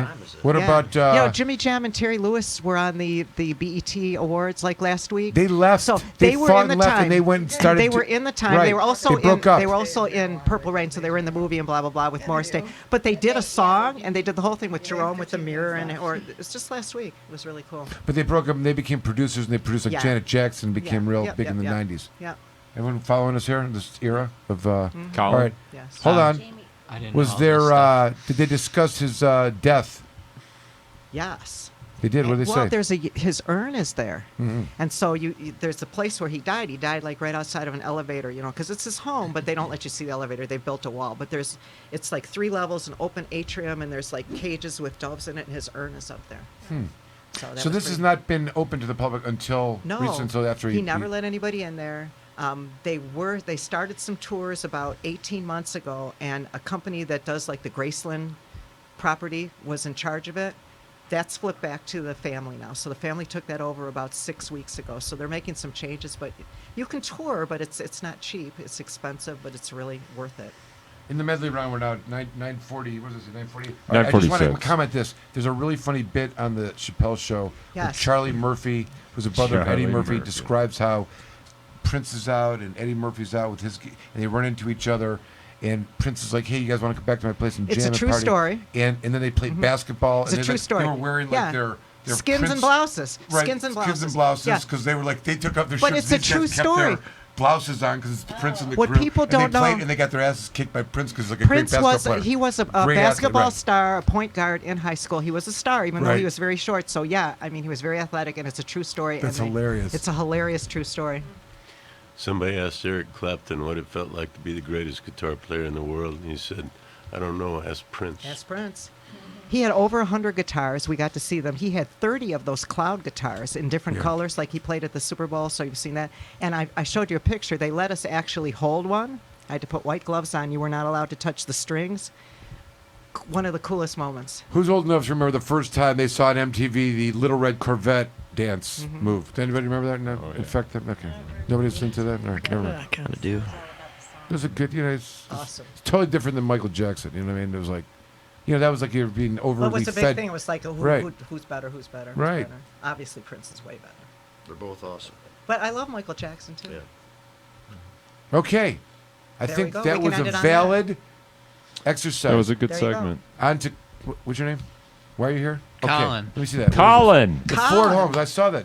Who Everybody made that? look. You made that? Yeah, He was so the I photographer. He's a Colin- photographer. Colin took the We picture. told you this Thompson is know a you did this? professional thing. This is not, He's know. aware. I He's think. aware that he hasn't Is seen this the signed book. for He's me? aware Give that this he's to me? It's got a bunch of copies that were signed by the author, and then Okay. I was He'll- gonna sign he'll it sign it. They're myself. $30 a piece. $30. Fine.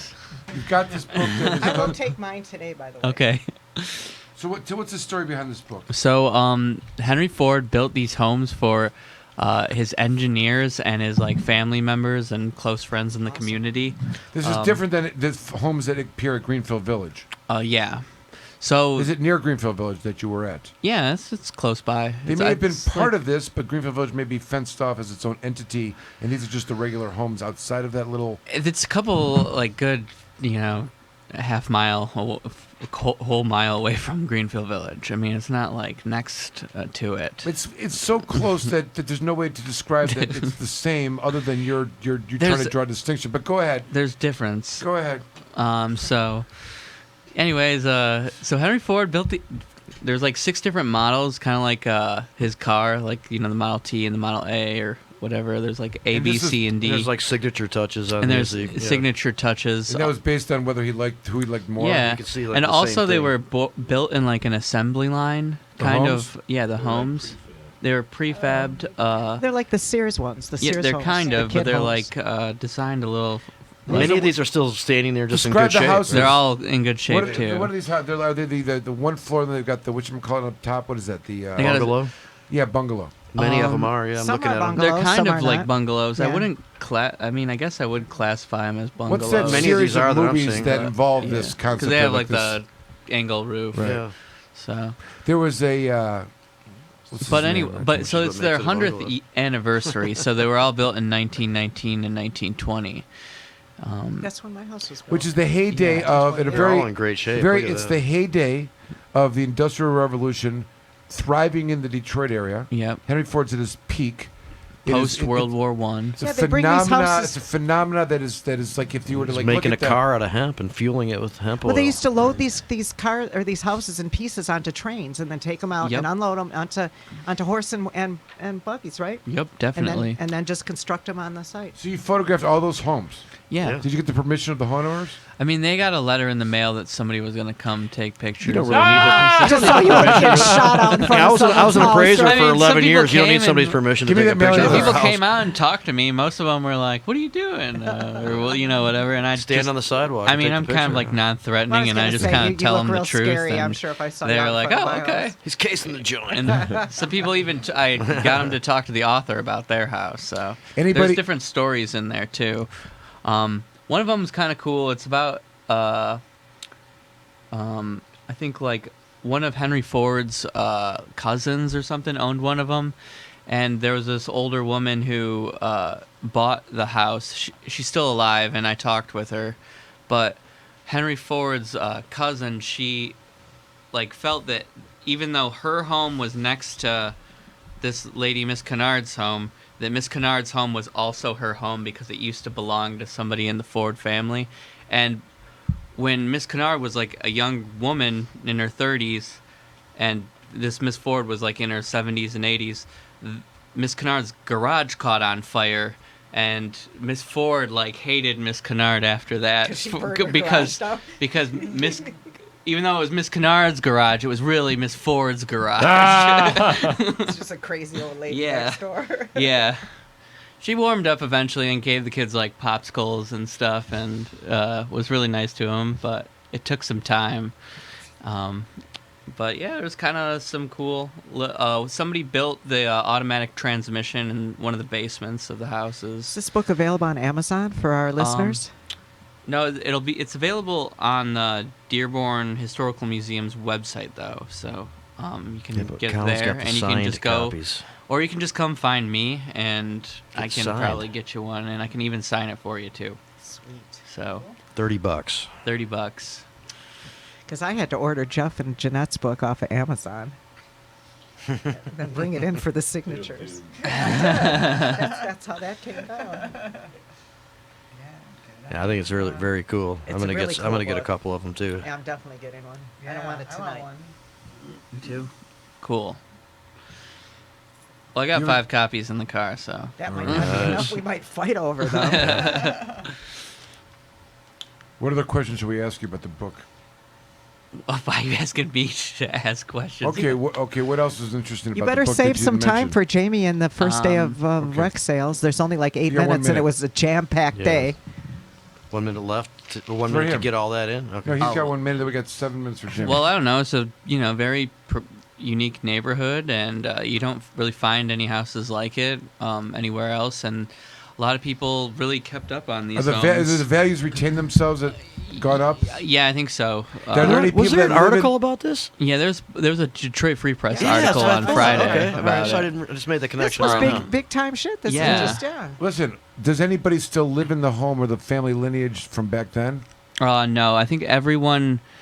There's a couple second homeowners, but I think there's maybe one person in here in the book whose grandparents may have bought it, like back in the.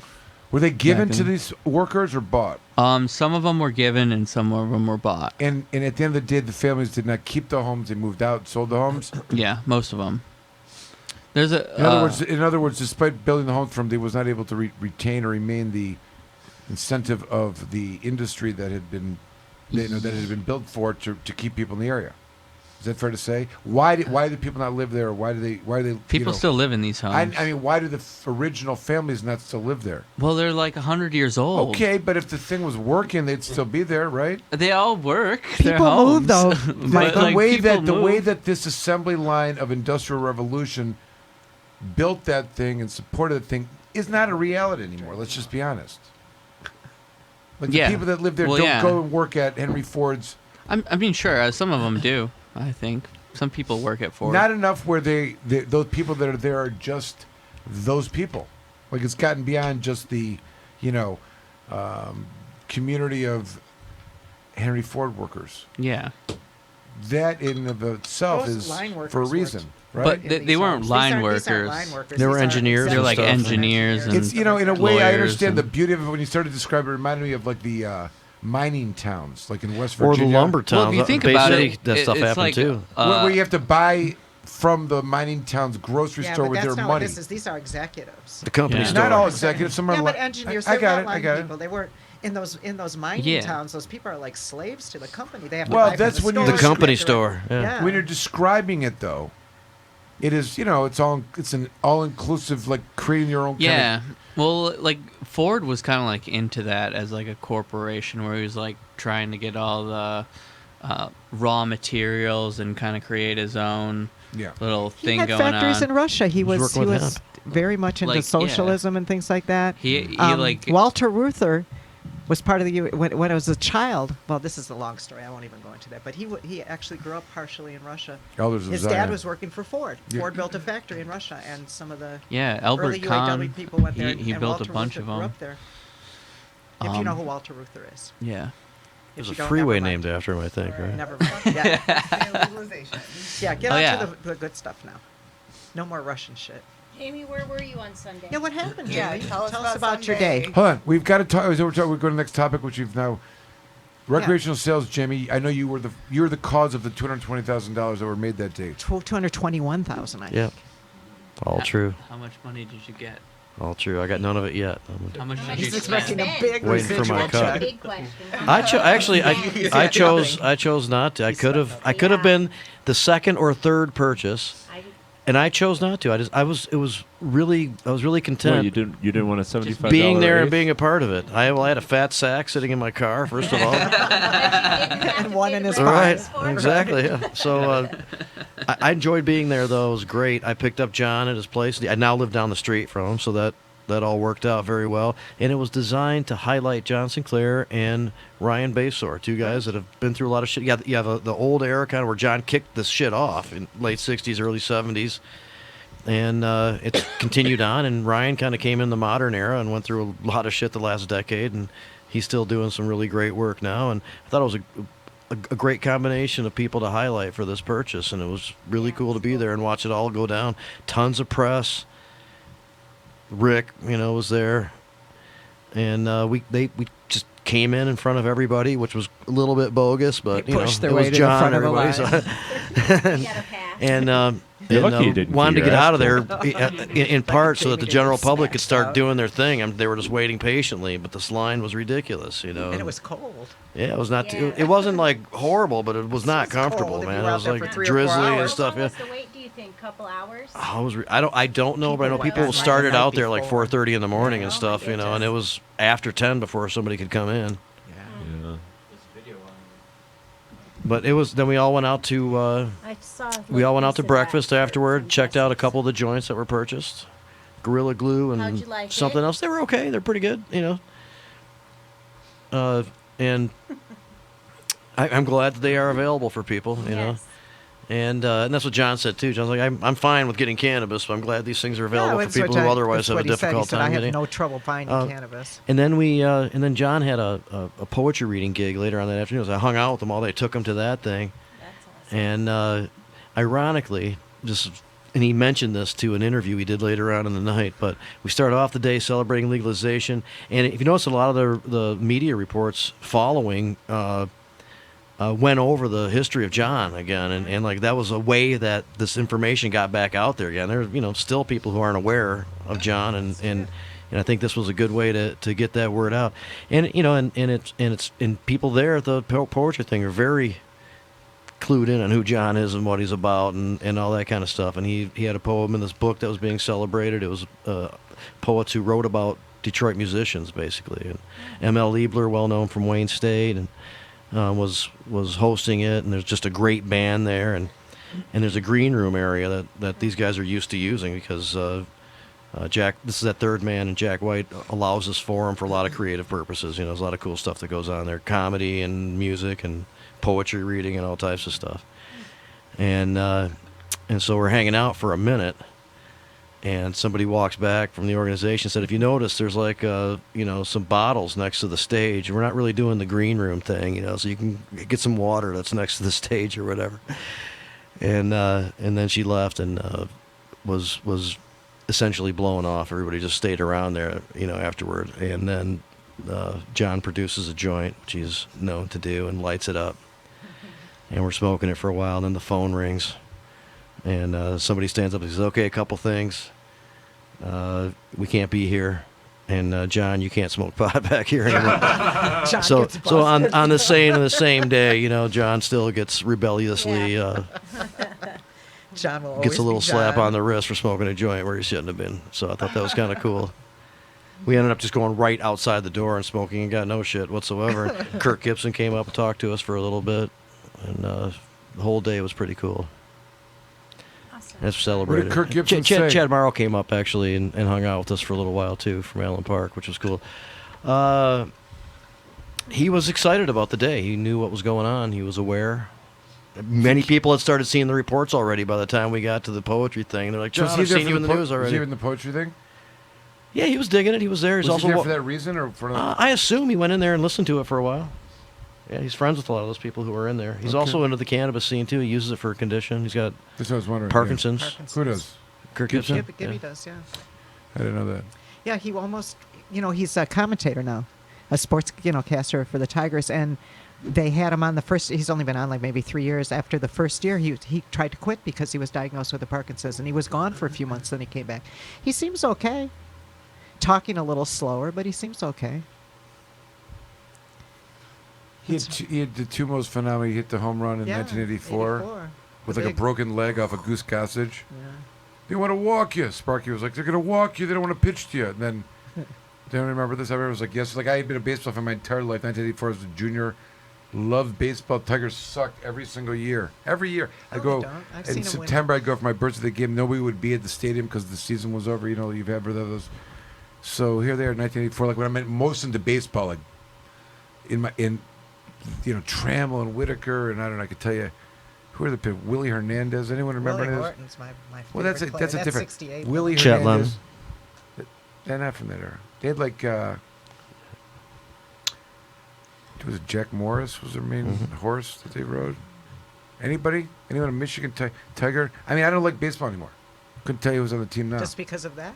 Well, I was into 84 was baseball a great then. year. I quit great. watching baseball shortly after that too, right. pretty much. See, we're fans. Dave and I have season tickets.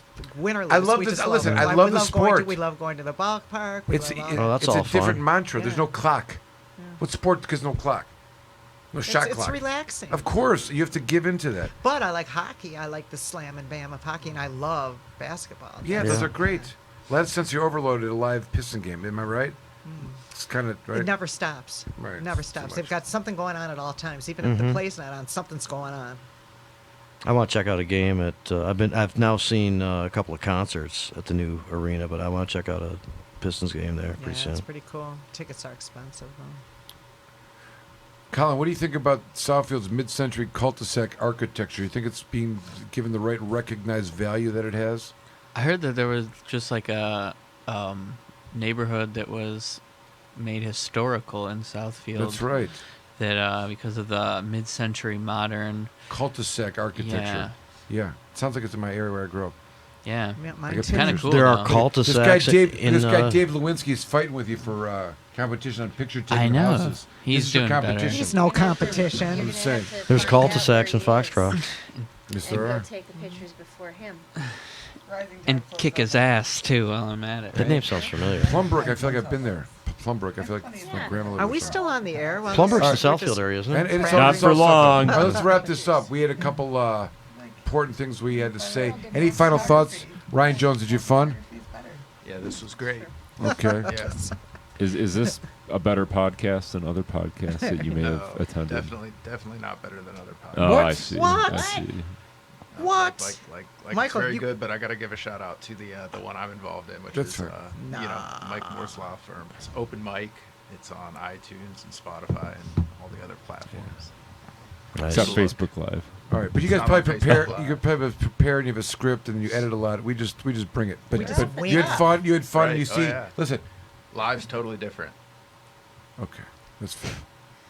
We'll get your notes afterwards. We don't want to do show now. Any other? Colin, what about you? Did you have fun?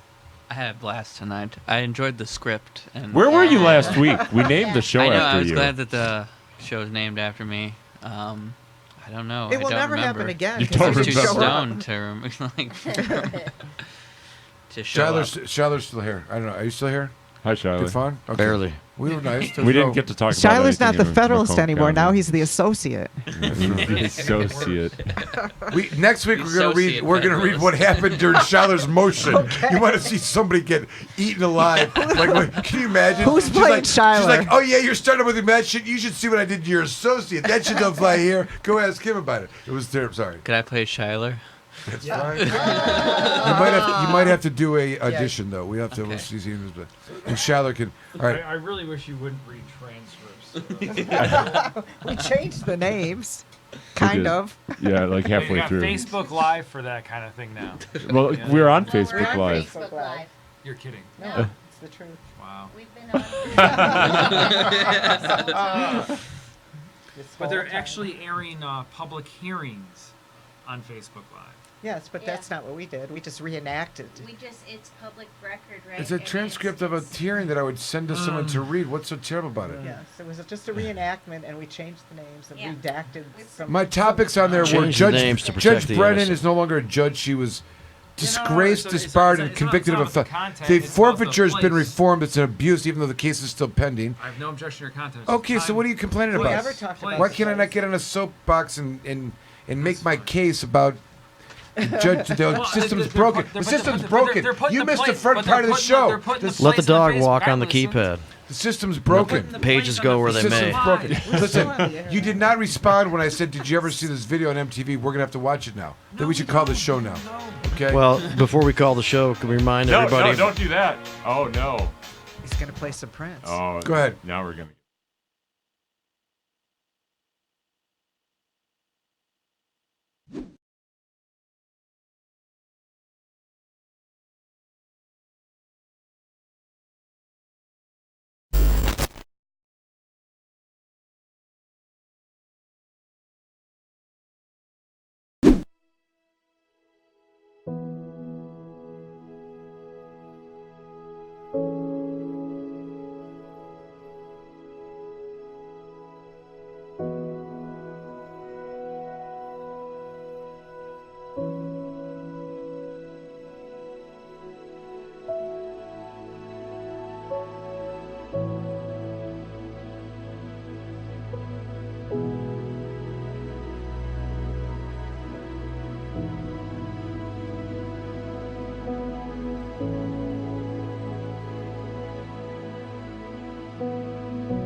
the Planet Green Trees Show.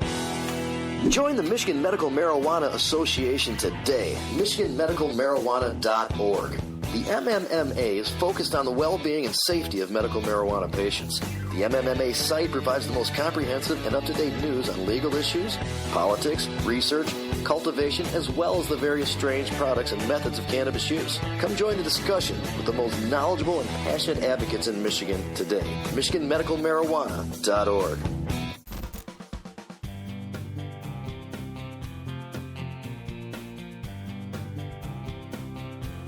We're here live at the exclusive provisioning center in Ann Arbor for the first day of recreational marijuana sales. We're waiting for the 10 o'clock open. We've got about an hour, but there's plenty of great folks here with us in line. And like I told my buddy Bob, hell, I've been waiting for 44 years for this. Another hour's not going to kill me, especially to be in the company of such excellent people who've been waiting just as long as I have. As I had pointed out earlier, this is a fantastic event, a culmination of decades of hard work, jail time, suffering, sacrifice, and a lot of positivity. So shout out to the medical marijuana community here in the state of Michigan for making this happen. Let's see here, guys. It's your boy, Uncle Jesse. There's the front end of the line before the turn into the store, exclusive provisioning center here in Ann Arbor, man. Again, I keep pointing it out because it's a celebration. This culmination of decades of hard work from some of the OGs, from a lot of advocates and activists. A lot of people have gone to jail. A lot of people have been arrested and treated like shit, had their lives devastated for simple possession. And here we are. Look at this. Look at this, baby. Look at this line. All the way down. All for the sale of adult use cannabis here in the state of Michigan. But I definitely wanted to make sure that I was up here today to document this historic occasion. As I said, man, lots of hard work, lots of trials, tribulations, sacrifices were made in order to have this day. I know I'm with the Michigan Medical Marijuana Association, and we were going to get up here, and then we were debating because of the weather, and then I was like, FTS, baby! We did it, right? So thank every one of you for coming out today. Thanks for making marijuana legal. Let's get it, guys. Make some noise, come on! So right on, man, right on. It's happening. It is happening here. Exclusive provisioning in Ann Arbor. Legal adult use sales. Coming to a place near you soon, right? And shout out to all the OGs who worked hard, like Adam Brooks and Michael Camorn and Rick Thompson and all these guys that have been busting their ass trying to make this happen for decades. You know, shout out and tip of the hat to them guys. We don't know that it's overpriced yet, but we do support local farmers. As a matter of fact, to the degree that we hope that most of the provisioning centers are utilizing the emergency rules, allowing us to buy right from the caregivers and the local farmers through the processors and the growers, man. So, you know, yes, we absolutely do support local farmers. I, for one, believe that is the heartbeat and the blood life of all marijuana in Michigan. And until our market is fully saturated and stocked, we're going to need these caregivers. So don't think they're going anywhere anytime soon. So again, guys, we're here. Exclusive provisioning center in Ann Arbor, here for the opening day of recreational sales. Look, we're here. Yeah. Yep, we are here. Reporting for the Michigan Medical Marijuana Association on this historic day. Woo!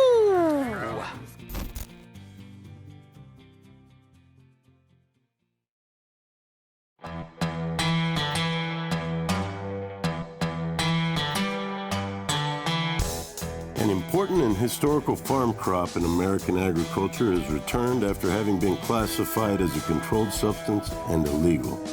On December 20th, 2018, the President signed the Farm Bill, also known as the Agriculture Improvement Act of 2018, into law. The signing of the act was great news for the hemp industry, which amended the definition of marijuana in the Federal Controlled Substances Act. Hemp is now defined as the plant, Cannabis sativa L, and any part of the plant, growing or not, with less than 0.3% THC concentration on a dry basis. The plant itself is no longer a controlled substance. Hemp is one of the most versatile plants on earth. From clothing, fiber, paper, building materials, hempcrete, biofuels, CBD, and medical uses, It has been a part of America's industry for over 200 years. Even the United States Constitution was drafted on hemp paper. The time is now. If you're thinking of getting in the farming or processing of hemp, contact our global experts, legal, and consultation teams to make sure that you're on the right road when you venture into the new hemp industrial revolution. Michigan Hemp Industries has been a leader and advocate for the return of the hemp industry, so come be a part of the new revolution in agriculture in Michigan.